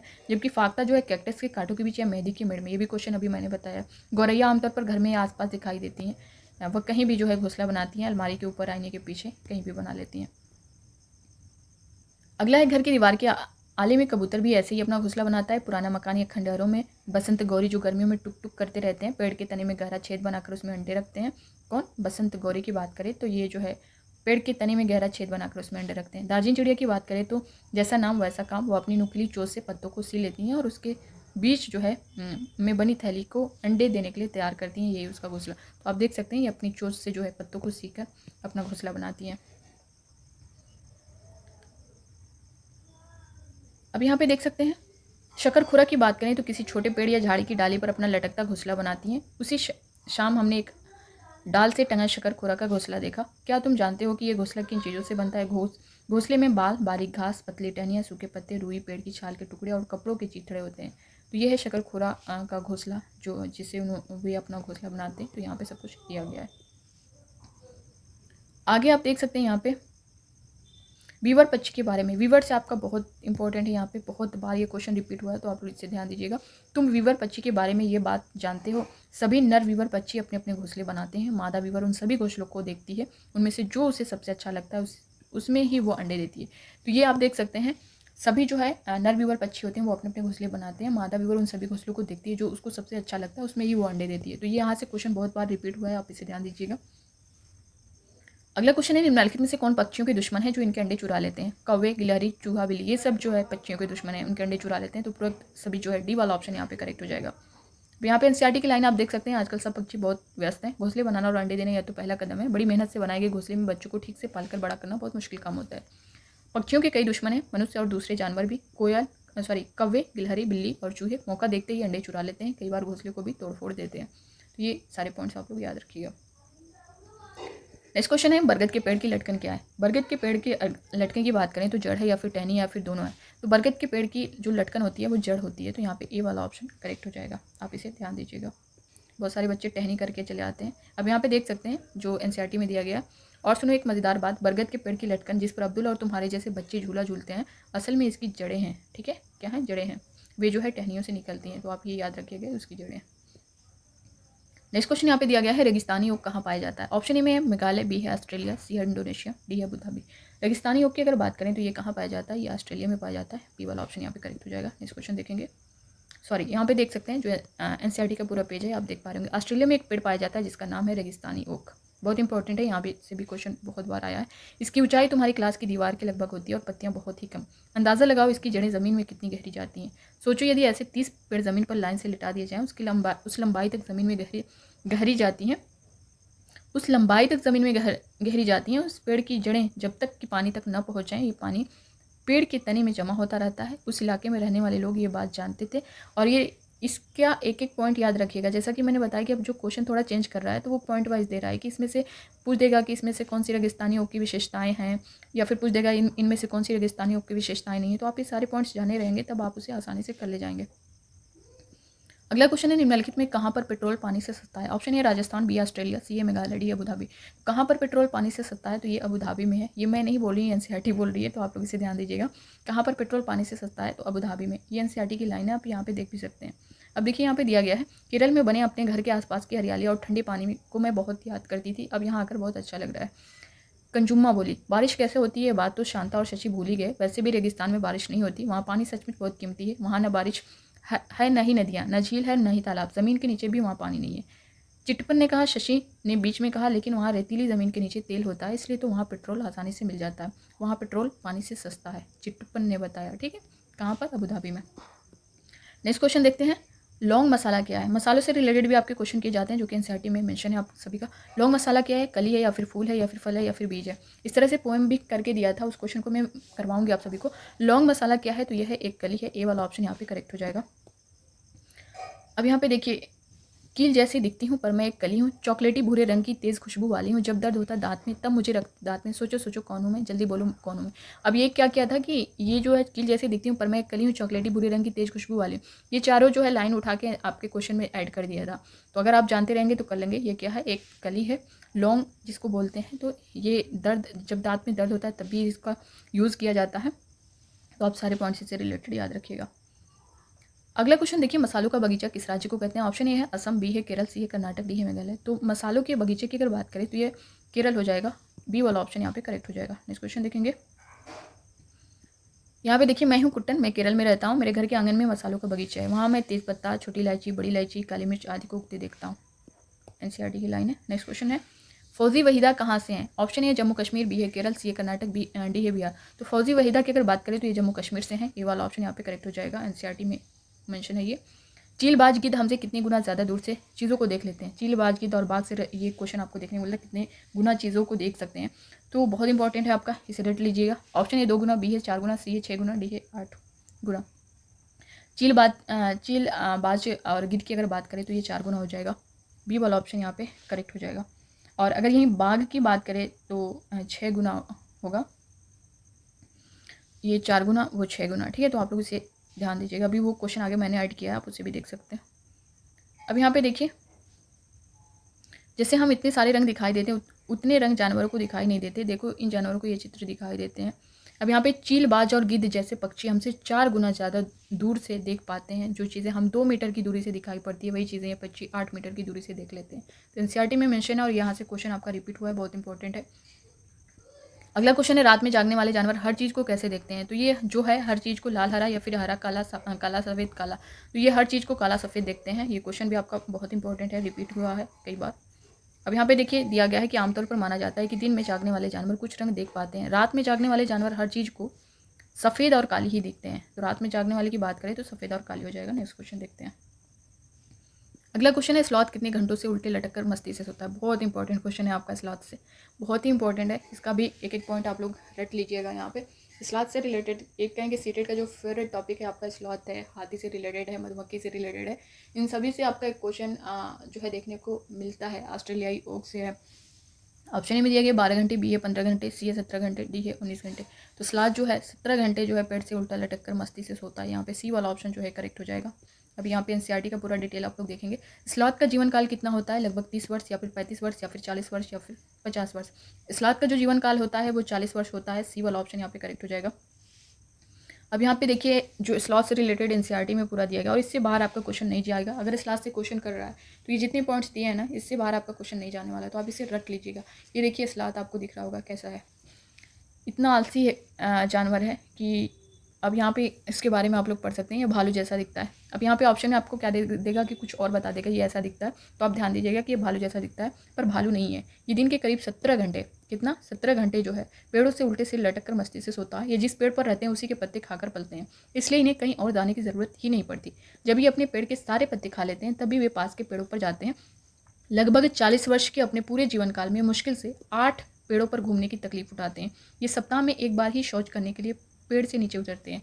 इतना आलसी जानवर है कि ये देख सकते हैं एक सप्ताह में जो एक बार ही शौच करने के लिए पेड़ से नीचे उतरते हैं, और अपने पूरे जीवन काल में ये सिर्फ जो है 8 पेड़ों पर घूमने की तकलीफ उठाते हैं। इनका जीवन काल 40 वर्ष का होता है। 17 घंटे पेड़ों से लटक के मस्ती से सोता है, भालू जैसा दिखता है। आप ये सारे पॉइंट्स याद रखिएगा, रट लीजिएगा, ये बहुत इंपॉर्टेंट है। यहाँ से क्वेश्चन अब यहाँ पे दिया गया कि 17 घंटे सोता है। अब यहाँ पे यही जो है ऑप्शन में दे देगा कि इसमें से कौन सा सही नहीं है। तो 17 के बजाय आपको यहाँ पे 18 दे देगा, 19 दे देगा। तो आप जो एनसीईआरटी की लाइन है ना, आप उससे ही ध्यान देना है। ठीक है, जैसा कि मैंने बताया भी है कि क्वेश्चन आपका अभी इस तरह से पूछ रहा है कि विशेषताएं, इसमें से कौन सी स्लॉथ की विशेषताएं हैं। आप इसे पढ़े रहेंगे तो आराम से कर लेंगे। कौन सी विशेषताएं नहीं है, जो गलत दिया रहेगा आप उसे गलत कर देंगे। यहाँ पे 40 वर्ष दिया गया, वहाँ पे हो सकता है आपका 30 वर्ष दे दे, तो आपको पता रहेगा 40 वर्ष है तो आप 40 वर्ष पर ही टिक करेंगे। 8 घंटे, यहाँ पे 8 पेड़ों की बात की गई है, वहाँ पे हो सकता है आपको 6 पेड़ दिखा दे। तो आप इसे अच्छे से पढ़े रहेंगे तो आसानी से कर ले जाएंगे। अगला क्वेश्चन यहाँ पे देख सकते हैं कि स्लॉथ अपने पूरे जीवन काल में कितने पेड़ों पर घूमने की तकलीफ उठाता है। तो अभी आपने देखा है कि कितने पेड़ों पर घूमने की तकलीफ उठाता है अपने पूरे जीवन काल में। ये जो है 8 पेड़ों पर जो है घूमने की तकलीफ उठाता है। इसका जीवन काल जो है 40 वर्ष का होता है। आगे देखिए, अभी मैंने इसके बारे में पूरा डिटेल बताया ही है। अब यहाँ पे देखिए, गाय एक दिन में कितने घंटे सोती है?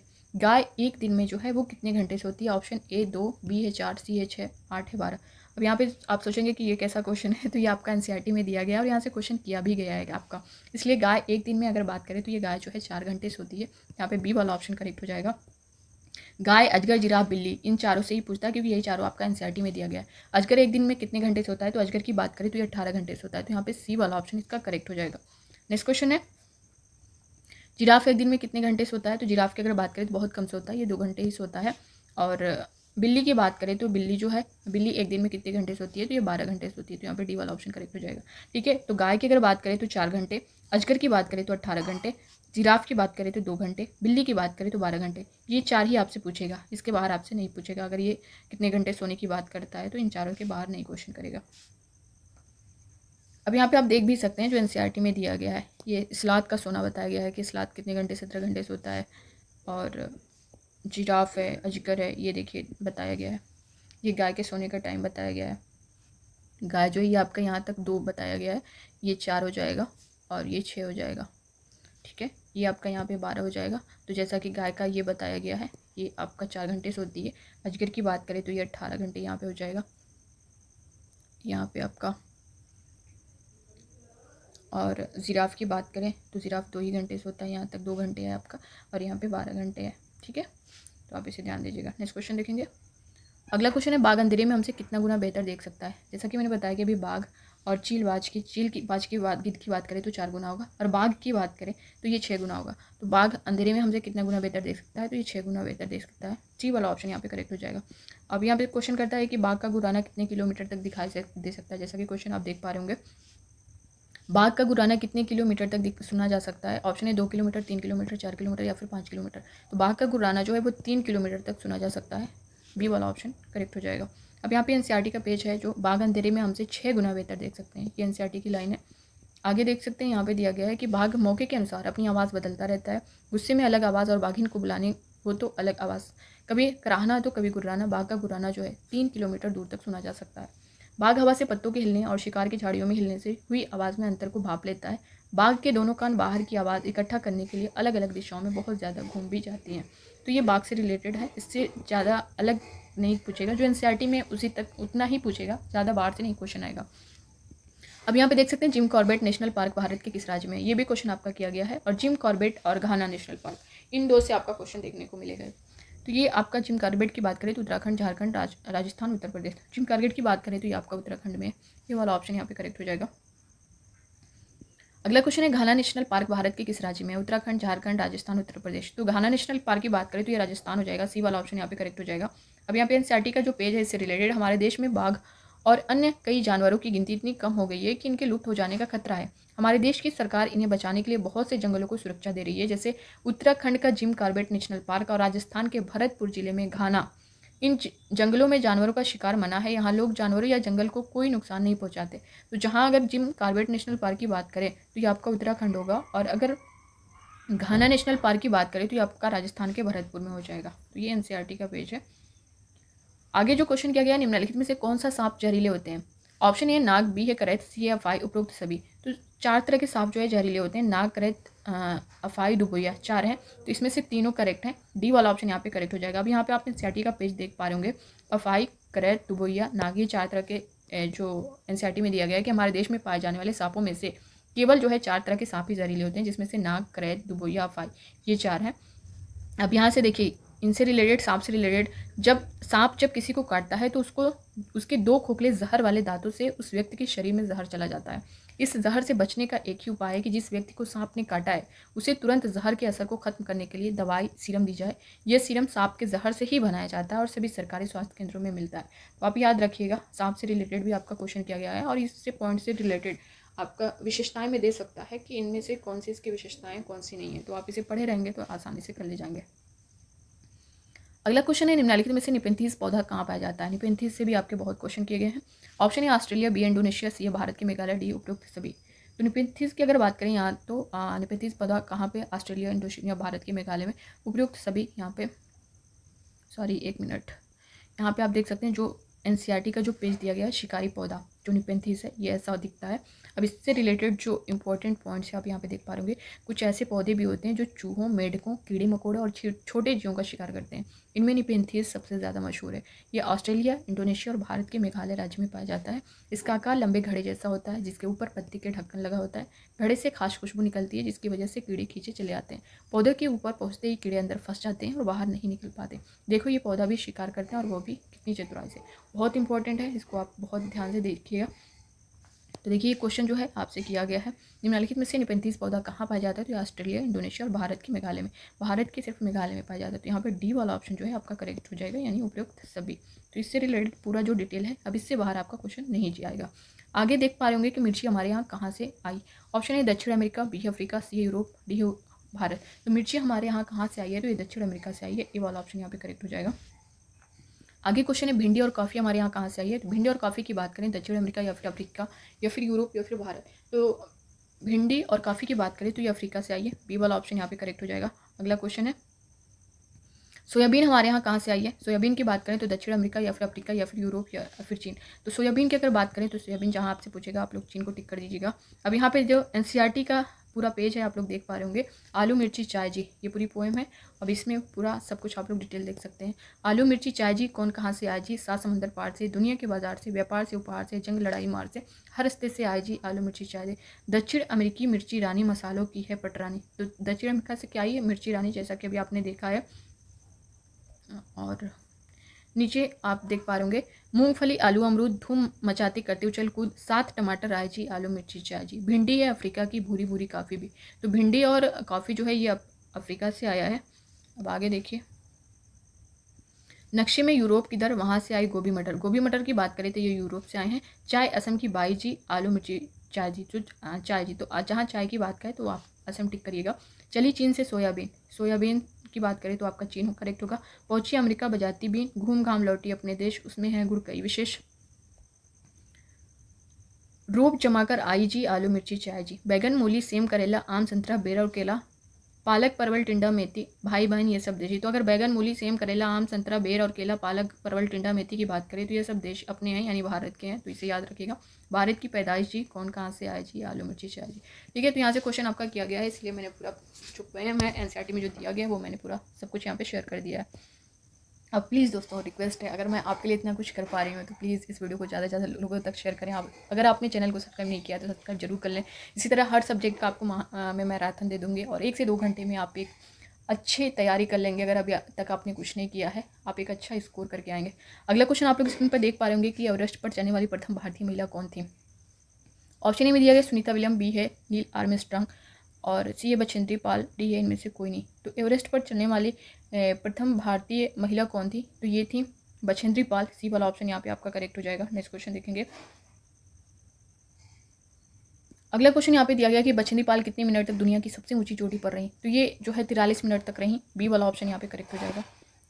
फटाफट हम लोग सभी क्वेश्चन को सॉल्व करते हैं। बहुत ज़्यादा, जैसा कि मैंने बोला भी है, बहुत ये आपका अगर पूरा डिटेल में मैं बता दी, मैंने बहुत एक होता है ना कि चीज़ों को छान के लाना, तो वो चीज़ें मैंने लाई हैं। बिल्कुल एक्स्ट्रा चीज़ें नहीं है जहाँ से आपके क्वेश्चन ना बने हों। यहाँ सभी एक एक पॉइंट, एक एक पेज जो है आपके लिए बहुत इंपॉर्टेंट है। तो पूरा आप लोग जो है अच्छे से देखिएगा। आप यकीन मानिए 30 में 30 करके आएंगे ईवीएस में। अब यहाँ पे देखिए जो इससे रिलेटेड पूरा टॉपिक दिया गया है कि लेकिन बछेंद्री जैसे तैसे फिर ऊपर की तरफ चढ़ी। बछेंद्री ने 23 मई 1984 को दिन में 1:07 पर 8900 मीटर ऊंची चोटी माउंट एवरेस्ट पर कदम रखा। उनके साथ उनकी टीम का एक साथी भी था। चोटी पर 2 लोगों के खड़े होने की जगह ही नहीं थी। पैर फिसलते ही हज़ारों फुट नीचे ही गिरकर रुकते। उन्होंने बर्फ खोदकर अपनी कुल्हाड़ी को हुक की तरह गाड़ा और रस्सी से अपने आप को सूख से बांधा। तब वे लोग वहाँ खड़े हो पाए। वे ठंड से काँप रही थी पर खुशी से झूम भी रही थी। उन्होंने वहाँ माथा टेका, तिरंगा गाड़ा और कई फोटो भी खींचे। करीब 43 मिनट वह दुनिया की सबसे ऊंची चोटी पर रहीं। इसके साथ ही बछेंद्री पाल भारत की पहली और संसार की 5वीं ऐसी महिला बन गई जिन्होंने एवरेस्ट पर कदम रखा। तो ये था इनसे रिलेटेड पूरा डिटेल एनसीईआरटी में। आगे देखिए नील आर्मस्ट्रांग सबसे पहले चांद पर कब उतरे? 1949 या फिर 1959 या फिर 1969 या फिर 1979। तो ये कब उतरे थे? 1969 में। सी वाला ऑप्शन यहाँ पे करेक्ट हो जाएगा। नेक्स्ट क्वेश्चन है। अब इनसे रिलेटेड आप देख सकते हैं सुनीता जब 5 साल की थी उन्होंने टीवी पर नील आर्मस्ट्रांग को चांद पर उतरते देखा। सन 1969 में नील आर्मस्ट्रांग चांद पर उतरने वाले सबसे पहले व्यक्ति थे। छोटी सुनीता उनसे बहुत प्रभावित हुई थी। तो यह आप देख सकते हैं कब? 1969 में। अगला क्वेश्चन यहाँ पे दिया गया है कि पश्मीना शाल में कितने स्वेटरों के बराबर गर्मी होती है? बहुत इंपॉर्टेंट है ये। ऑप्शन ए है 2, 3, 5, 6। तो पश्मीना शाल में कितने स्वेटरों के बराबर गर्मी होती है? तो 6 स्वेटरों के बराबर गर्मी होती है। यहाँ पे डी वाला ऑप्शन आपका करेक्ट हो जाएगा। नेक्स्ट क्वेश्चन है। एक साधारण पश्मीना शाल कितने घंटे में तैयार होती है? तो इसमें 250 घंटे में तैयार होती है। पी वाला ऑप्शन यहाँ पे आपका करेक्ट हो जाएगा। आप लोग भी अपने आंसर करिएगा जिनको पता हो। अब यहाँ पे देख सकते हैं पश्मीना जो मशहूर पश्मीना है, इससे रिलेटेड पूरा डिटेल दिया गया है। माना जाता है कि एक पश्मीना शाल 6 स्वेटरों के बराबर गर्मी होती है। इतनी गर्मी पर मोटी बिल्कुल नहीं, ये पश्मीना बनता है पहाड़ी बकरियों की एक खास नस्ल से जो लगभग 5000 मीटर की ऊंचाई पर रह सकती हैं। यहाँ सर्दियों में तापमान 0 डिग्री सेंटीग्रेड से भी बहुत कम -40 डिग्री सेंटीग्रेड तक चला जाता है। इतनी सर्दी से बचने के लिए बकरियों के शरीर पर बहुत ही बारीक और नरम बाल उग जाते हैं जो गर्मियों में झड़ जाते हैं। ये बाल बहुत से पतले होते हैं, इतने पतले कि बकरी के 6 बाल मिलाकर तुम्हारे सिर के एक बाल की मोटाई के बराबर होंगे। इसलिए पश्मीना शालों को मशीनों द्वारा नहीं बुना जा सकता। इनकी बुनाई हाथों से करने के लिए खास बुनकर होते हैं। अगर एक बुनकर 250 घंटे बुनाई करें तब जाकर एक साधारण पश्मीना शाल तैयार होती है। इतनी मेहनत सोचो, अगर डिज़ाइन वाली शाल बुनी हो तो कितने दिन होंगे। तो आप देख सकते हैं पूरा डिटेल 6 स्वेटरों के बराबर और 250 घंटे। नेक्स्ट क्वेश्चन देखेंगे। अगला क्वेश्चन दिया गया है कि डल झील कहाँ पर है। मेघालय, केरल, श्रीनगर, डी है बिहार। तो डल झील की बात करें तो ये आपका श्रीनगर हो जाएगा। सी वाला ऑप्शन यहाँ पे करेक्ट हो जाएगा। नेक्स्ट क्वेश्चन देखेंगे। ये है आपका डल झील में शिकारे में घूमने का मज़ा, देख सकते हैं। नेक्स्ट क्वेश्चन देखेंगे। अगला क्वेश्चन है हाउस बोट कहाँ पाई जाती है। केरल, श्रीनगर, गुजरात, गोवा। तो हाउस बोट की जहाँ बात आए तो ये आपका श्रीनगर होगा। बी वाला ऑप्शन यहाँ पे करेक्ट हो जाएगा। नेक्स्ट क्वेश्चन देखेंगे। अगला क्वेश्चन है लकड़ी के डोंगे कहाँ पाए जाते हैं। केरल, श्रीनगर, गुजरात, गोवा। तो लकड़ी के डोंगे की अगर बात करें तो ये भी आपका श्रीनगर होगा। बी वाला ऑप्शन करेक्ट हो जाएगा। नेक्स्ट क्वेश्चन है। अब यहाँ पे देख सकते हैं श्रीनगर के घर के एक नज़र आप देख सकते हैं। श्रीनगर में बाहर से आए कई टूरिस्ट हाउस बोट में रहते हैं। हाउस बोट 80 फुट तक लंबे होते हैं और बीच से इनकी चौड़ाई 8-9 फुट तक होती है। बोट की तरह बने लकड़ी के डोंगे पानी पर तैरते रहते हैं। लकड़ी के बने डोंगे आप देख सकते हैं। श्रीनगर की डल लेक और झेलम नदी में इन डोंगों में कई परिवार रहते हैं। मकान की तरह इस डोंगे में भी अलग अलग कमरे होते हैं। आगे ये है भारत की आज़ादी से पहले महात्मा गांधी ने जिस दांडी के समुद्र तट तक अपनी प्रसिद्ध यात्रा की थी वो भारत के नीचे दिए गए किस राज्य में स्थित है। Option A Andhra Pradesh, B A Karnataka, C A Gujarat, D है गोवा। तो ये आपका है गुजरात में। सी वाला ऑप्शन यहाँ पे करेक्ट हो जाएगा। अब यहाँ पे देख सकते हैं दांडी यात्रा से रिलेटेड जो आपकी एनसीईआरटी में दिया गया है। ये घटना 1930 की है। भारत की आज़ादी से पहले बहुत सालों से अंग्रेजों ने आम लोगों की नमक बनाने पर रोक लगाई हुई थी। ऊपर से नमक पर भारी टैक्स भी लगा दिया। इस कानून से तो लोग अपने घर के इस्तेमाल के लिए भी नमक नहीं बना सकते थे।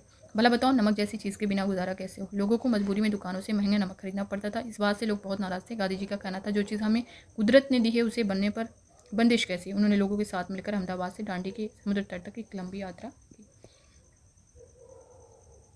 ये पूरा उनसे रिलेटेड पूरा डिटेल है, आप यहाँ पे देख सकते हैं।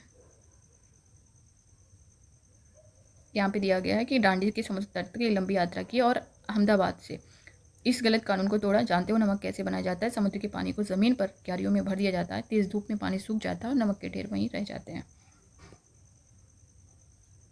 अगला क्वेश्चन यहाँ पे निम्न में से वह कौन सा ज्वर है जो वो कपकपी के साथ आता है और उसका उपचार सिनकोना पेड़ की छाल से किया जाता है। ऑप्शन ए मियादी बुखार, बी ए मलेरिया, सी चिकनगुनिया, डी डेंगू। तो ये आपका मलेरिया, ये भी क्वेश्चन आपसे किया गया है।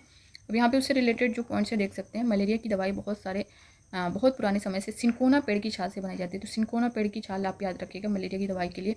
पहले तो लोग छाल को उबालकर और छान कर ही इस्तेमाल करते थे, लेकिन अब छाल से दवाई बनाते हैं। कितना सिनकोना के पेड़ की छाल से। अब यहाँ पे देखिए क्वेश्चन दिया गया कि निम्नलिखित में से चिराव नाच किस राज्य के लोग करते हैं। चिराव नाच की जहाँ बात करें तो ये आपका हो जाएगा मिजोरम। बी वाला ऑप्शन यहाँ पे करेक्ट हो जाएगा। अगला क्वेश्चन है यहाँ पे कि निम्नलिखित में से तमिलनाडु के निकटवर्ती राज्य कौन से हैं। तमिलनाडु के निकटवर्ती राज्य की बात करें, देखिए मैप से रिलेटेड आपका एक क्वेश्चन किया जाता है। अभी मैप से रिलेटेड मैं पूरा क्वेश्चन आपको करवाऊंगी किस तरह के क्वेश्चन आते हैं। एक क्वेश्चन आपको देखने को ज़रूर मिलता है, अगर आप उसे समझ लेंगे तो आसानी से कर लेंगे। यहाँ पे तमिलनाडु के निकटवर्ती राज्य पूछा है। तो तमिलनाडु के निकटवर्ती राज्य की अगर यहाँ पे बात करें, ऑप्शन ए में दिया गया आंध्र प्रदेश, उड़ीसा, कर्नाटक, केरल, आंध्र प्रदेश, महाराष्ट्र, कर्नाटक, छत्तीसगढ़, केरल और आंध्र प्रदेश, केरल और कर्नाटक। तो इसमें आपका हो जाएगा आंध्र प्रदेश, केरल, कर्नाटक। डी वाला ऑप्शन देख सकते हैं। तमिलनाडु के निकटवर्ती राज्य की बात किया है तो डी वाला ऑप्शन यहाँ पे करेक्ट हो जाएगा। आंध्र प्रदेश, केरल और कर्नाटक जो है इसके निकटवर्ती राज्य होंगे। अगला क्वेश्चन देखते हैं। अगला क्वेश्चन यहाँ पे दिया गया नीचे दिए गए विकल्प में से कौन सा एक समूह जड़ों का है।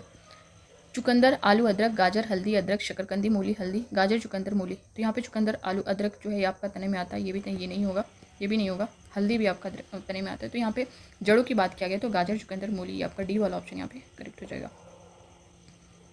अब यहाँ पे अगला क्वेश्चन जो किया गया है, बंदर, शेर तथा चूहे के घर क्रमशः हैं। तो जैसा कि ये सीरियल वाइज पूछा है, आपको सीरियल वाइज आंसर भी करना है। तो बंदर कहाँ पे रहता है, ये बंदर जो है इसका पेड़ हो जाएगा, शेर का जो है गुफा हो जाएगा, चूहे का बिल हो जाएगा।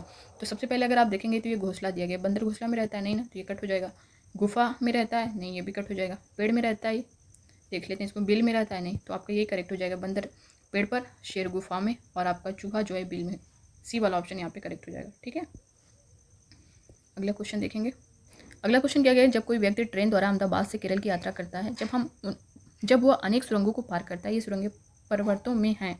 ऑप्शन ए में दिया गया विंध्याचल, अरावली, पश्चिमी घाट, पूर्वी घाट। तो ये है पश्चिमी घाट में, सी वाला ऑप्शन यहाँ पे करेक्ट हो जाएगा। अब ये था दोस्तों जहाँ तक मैंने पूरी कोशिश की है, पूरा एनसीईआरटी यहाँ पे कवर किया है, उनसे रिलेटेड जितने क्वेश्चन आपके बने हैं, जितने प्रीवियस ईयर क्वेश्चन पूछे गए हैं, सब कुछ मैंने यहाँ पे ऐड किया है। जिस टॉपिक से आपसे क्वेश्चन बने उन टॉपिक को पूरा डिटेल बताया गया, ताकि आप ज़्यादा से ज़्यादा जो है, अगर उस क्वेश्चन को थोड़ा बहुत अगर चेंज भी करता है तो वो जो अगर आप पूरा जो पॉइंट्स है उससे रिलेटेड पढ़े रहेंगे तो आप उसे आसानी से कर लेंगे। अब यहाँ पे मैप से रिलेटेड आपका एक क्वेश्चन किया जाता है। अब यहाँ पे मैप के जो क्वेश्चन है आप लोग उसे भी देख लीजिए।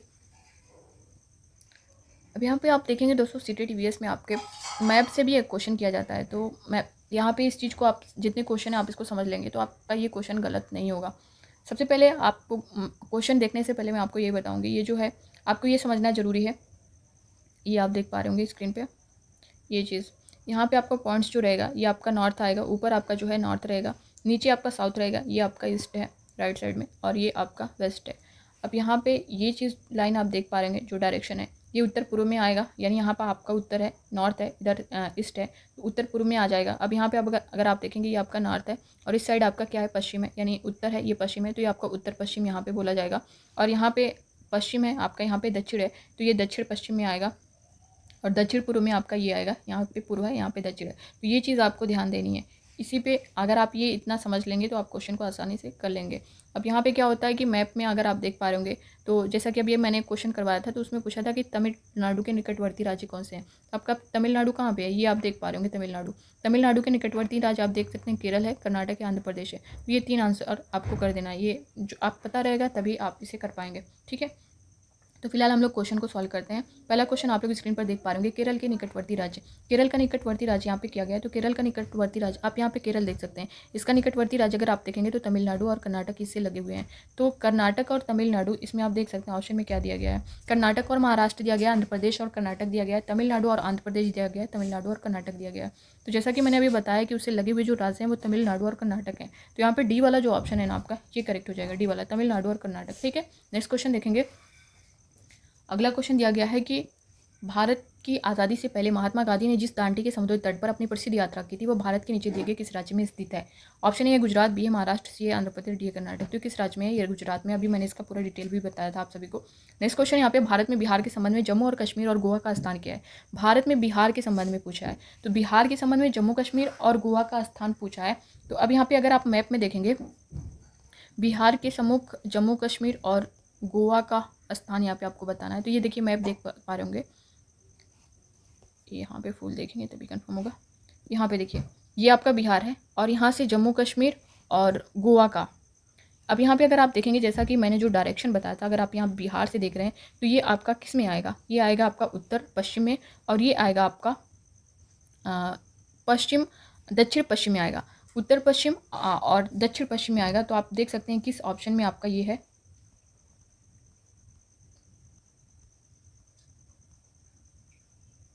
ये आप देख पा रहे होंगे जो क्वेश्चन है भारत में बिहार के संबंध में जम्मू और कश्मीर और गोवा का जो स्थान पूछा गया है, तो ये आपका हो जाएगा दक्षिण पश्चिम और उत्तर पूर्व। डी वाला ऑप्शन यहाँ पे करेक्ट हो जाएगा। तो आप मैप को समझे रहेंगे तो आसानी से कर ले जाएंगे। अब यहाँ पे पूछा है तमिलनाडु के पड़ोसी राज्य कौन से हैं। तमिलनाडु के पड़ोसी राज्य जो है वो आपका है आंध्र प्रदेश, केरल और कर्नाटक। आंध्र प्रदेश, केरल और कर्नाटक किस ऑप्शन में आप देख सकते हैं, ये सी वाला ऑप्शन, यहाँ पे ये करेक्ट हो जाएगा। भारत में कुल तटीय राज्यों की संख्या कितनी है, 9, 8, 5, 10। तो भारत में कुल तटीय राज्यों की संख्या की अगर बात करें तो ये 9 है, तो यहाँ पे ए वाला ऑप्शन करेक्ट हो जाएगा। अगला है निम्नलिखित राज्यों के समूह में किस एक समूह के समुद्र तट अरब सागर पर है। अरब सागर पर किसके हैं, तमिलनाडु, आंध्र प्रदेश, कर्नाटक के, या फिर कर्नाटक, केरल, गुजरात के, या फिर आंध्र प्रदेश, तेलंगाना, उड़ीसा के, केरल, कर्नाटक, पश्चिम बंगाल के। तो यहाँ पे अरब सागर की बात किया गया है। ठीक है, तो ध्यान देना है, अरब सागर की अगर बात किया गया है तो यहाँ पे ये आपका हो जाएगा कर्नाटक, केरल और गुजरात। बी वाला ऑप्शन आप जो देख पा रहे हैं ये यहाँ पे करेक्ट हो जाएगा। अरब सागर की बात किया गया है, ये ध्यान देना है। नेक्स्ट क्वेश्चन देखते हैं। अगला क्वेश्चन दिया गया है कि किसी डॉक्टर का घर एक्स पर स्थित है। मान लीजिए किसी डॉक्टर का घर जो है वो एक्स पर स्थित है, यहाँ पे हम इसको मान लेते हैं। ठीक, ये डॉक्टर का घर है, होम है उसका, तथा उसका अस्पताल वाई पर स्थित है। डॉक्टर के घर से अस्पताल जाने के लिए कोई सीधी सड़क नहीं है, अतः डॉक्टर पहले ए पर जाता है जो एक्स के ठीक पूर्व में है। अब यहाँ पे हम जैसा कि जो डायरेक्शन मैंने बताया था, एक्स से यहाँ पे क्वेश्चन किया गया है कि अस्पताल जाने के लिए कोई सीधी सड़क नहीं है, यानी अस्पताल जो वाई पर है, ये वाई कहाँ है अभी हमें नहीं पता है। ठीक है, पर डॉक्टर के घर से अस्पताल जाने के लिए कोई सीधी सड़क नहीं है, अतः डॉक्टर पहले ए पर जाता है जो एक्स के ठीक पूर्व में है। एक्स के ठीक पूर्व में अगर हम देखेंगे तो ये आपका ए हो जाएगा। ठीक पूर्व में 600 मीटर पे है, दूरी पर है। फिर बी पर जाता है जो ए के ठीक दक्षिण में 450 मीटर पे है। बी पर जाता है 450 मीटर पे, इसको यहाँ देख लेते हैं। फिर जो है वह सी पर जाता है जो बी के ठीक पश्चिम में 120 मीटर की दूरी पे। बी के ठीक पश्चिम में बी पर जाता है जो ए के ठीक दक्षिण की बात की गई है। फिर जो है वो सी पर जाता है जो बी के ठीक पश्चिम में 120 मीटर की दूरी पे है। तो ये पश्चिम की बात कर रहा है। और अंत में वो वाई पर अपने अस्पताल पहुंचता है जो सी के ठीक उत्तर में 90 मीटर की दूरी पर है। अस्पताल के सापेक्ष डॉक्टर की सही दिशा पूछी गई है। तो अब यहाँ पे आप देखिए जो मैंने बताया है, ये आप देख सकते हैं, ये इनका हाउस है एक्स पर, ठीक है। अब ये 600 मीटर पे यहाँ पे जाते हैं ए पर, ठीक, पूरब की साइड। फिर ये दक्षिण में जाते हैं 450 मीटर पर बी पर। फिर ये 120 मीटर पश्चिम जाते हैं। फिर उसके बाद जो है ये फिर जैसा कि क्वेश्चन में दिया गया है, एक सेकेंड,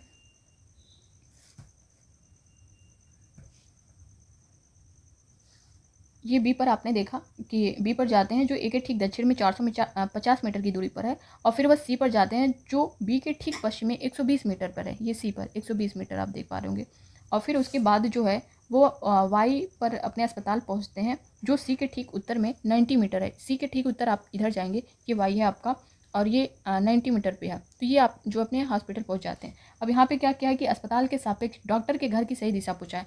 अस्पताल के सापेक्ष पूछा है, यानी ये अस्पताल है इसके सापेक्ष पूछा है। अगर घर के सापेक्ष पूछता है तो आपको यहाँ से यहाँ का देखना पड़ता, लेकिन ये अस्पताल के सापेक्ष पूछा है तो आपको यहाँ से इधर का देखना है, यानी घर के साइड का देखना है। तो ये आपका क्या हो जाएगा, ये अगर आपका डायरेक्शन है, ये आपका नॉर्थ में है, ठीक है, ये आपका उत्तर है, ये आपका पश्चिम है। तो उत्तर पश्चिम आपका आंसर करेक्ट होगा यहाँ पे। अब यहाँ पे ऑप्शन में आप देख सकते हैं क्या दिया गया है। ऑप्शन में उत्तर पश्चिम देखिए, सी वाला ऑप्शन जो दिया गया है ये यहाँ पे करेक्ट हो जाएगा। ये पूरा डिटेल दोस्तों मैंने आपको यहाँ पे इसलिए बताया ताकि आप चीज़ों को समझ पाएँ, ठीक है। वो जिस तरह से जितना मीटर दिया है उसको देखना है, किस दिशा में जा रहा है डायरेक्शन, ये आपका मेन इंपॉर्टेंट है। आपको इसको ये समझना, जैसा कि मैंने स्टार्टिंग में बताया है, नॉर्थ साउथ ईस्ट वेस्ट समझना है। अगर यहाँ पर जाए तो ये नॉर्थ साउथ जो है आपका उत्तर पश्चिम हो जाएगा, यहाँ पर आपका दक्षिण पश्चिम होगा, यहाँ पर आपका दक्षिण पूर्व होगा, और यहाँ पर आपका उत्तर पूर्व होगा। अगला क्वेश्चन देखिए इसी तरह का एक और है। आप एक्स पर स्थित हैं और आपका विद्यालय वाई पर स्थित है। आपके घर से आपके विद्यालय तक जाने के लिए कोई सीधी सड़क नहीं है, अतः आप पहले ए पर जाते हैं जो एक्स के ठीक उत्तर में 30 मीटर की दूरी पर है। फिर बी पर जाते हैं, फिर जो है आप बी पर जाते हैं जो ए के ठीक पश्चिम में 40 मीटर की दूरी पर है।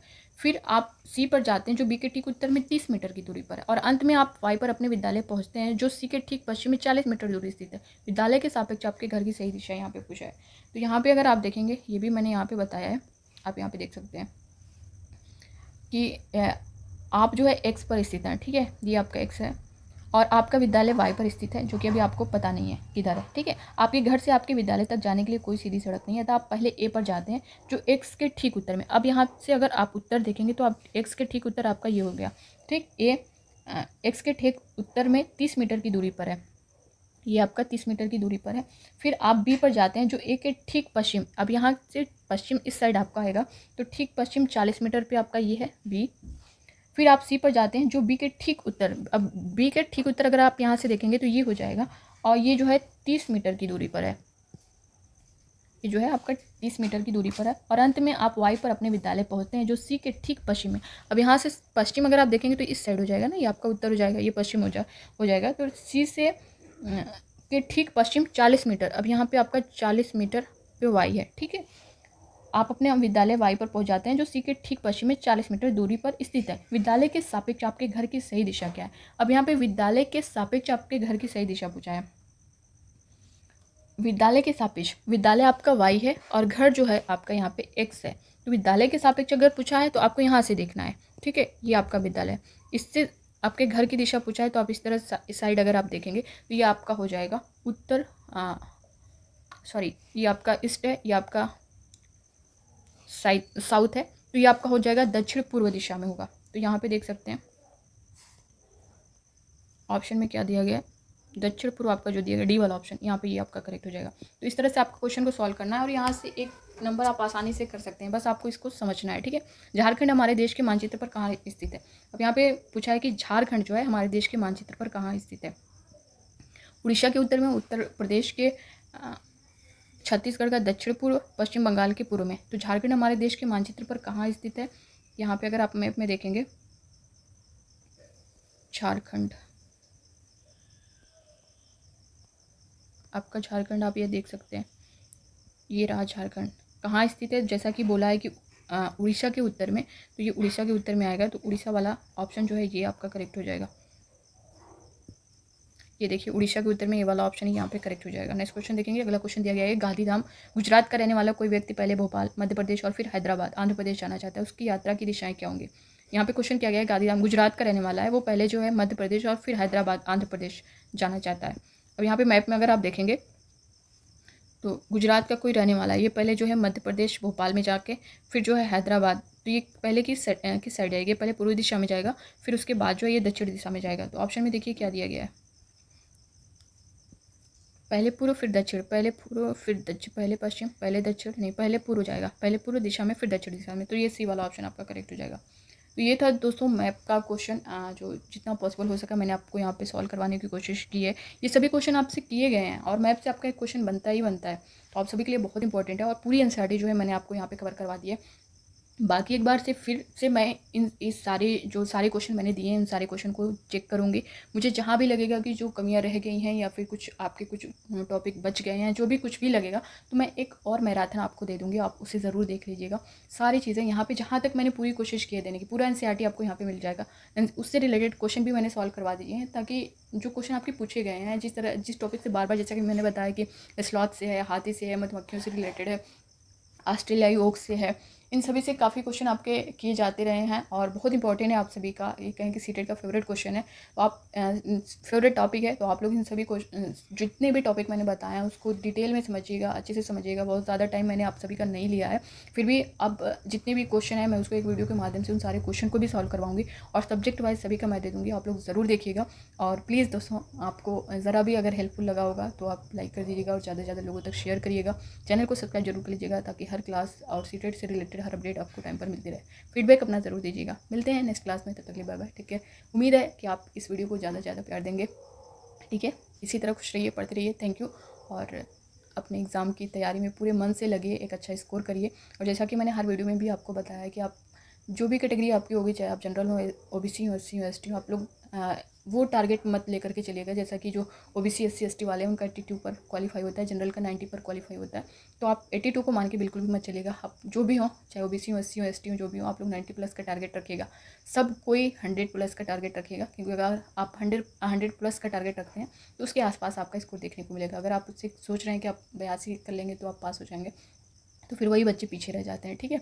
अगर आप अच्छा स्कोर करते हैं, 90 प्लस रहेगा, तो आप अपने स्टेट में, अदर स्टेट में कहीं भी कोई भी वैकेंसी आ रही है तो आप उसमें अप्लाई कर सकते हैं। अगर आपका सिर्फ उतना ही रहेगा तो रिजर्वेशन का जो मामला है वो सिर्फ आपके स्टेट में मिलता है, अदर स्टेट में नहीं मिलता है। तो आई होप कि आप सभी को चीज़ें समझ में आई होंगी। आप लोग अच्छे से अपनी पढ़ाई करिए, खुश रहें, पढ़ते रहें इसी तरह। बाकी वीडियो को लाइक कर दीजिएगा और लोगों तक शेयर करिएगा। चैनल को सब्सक्राइब जरूर कर लीजिएगा। Thank you.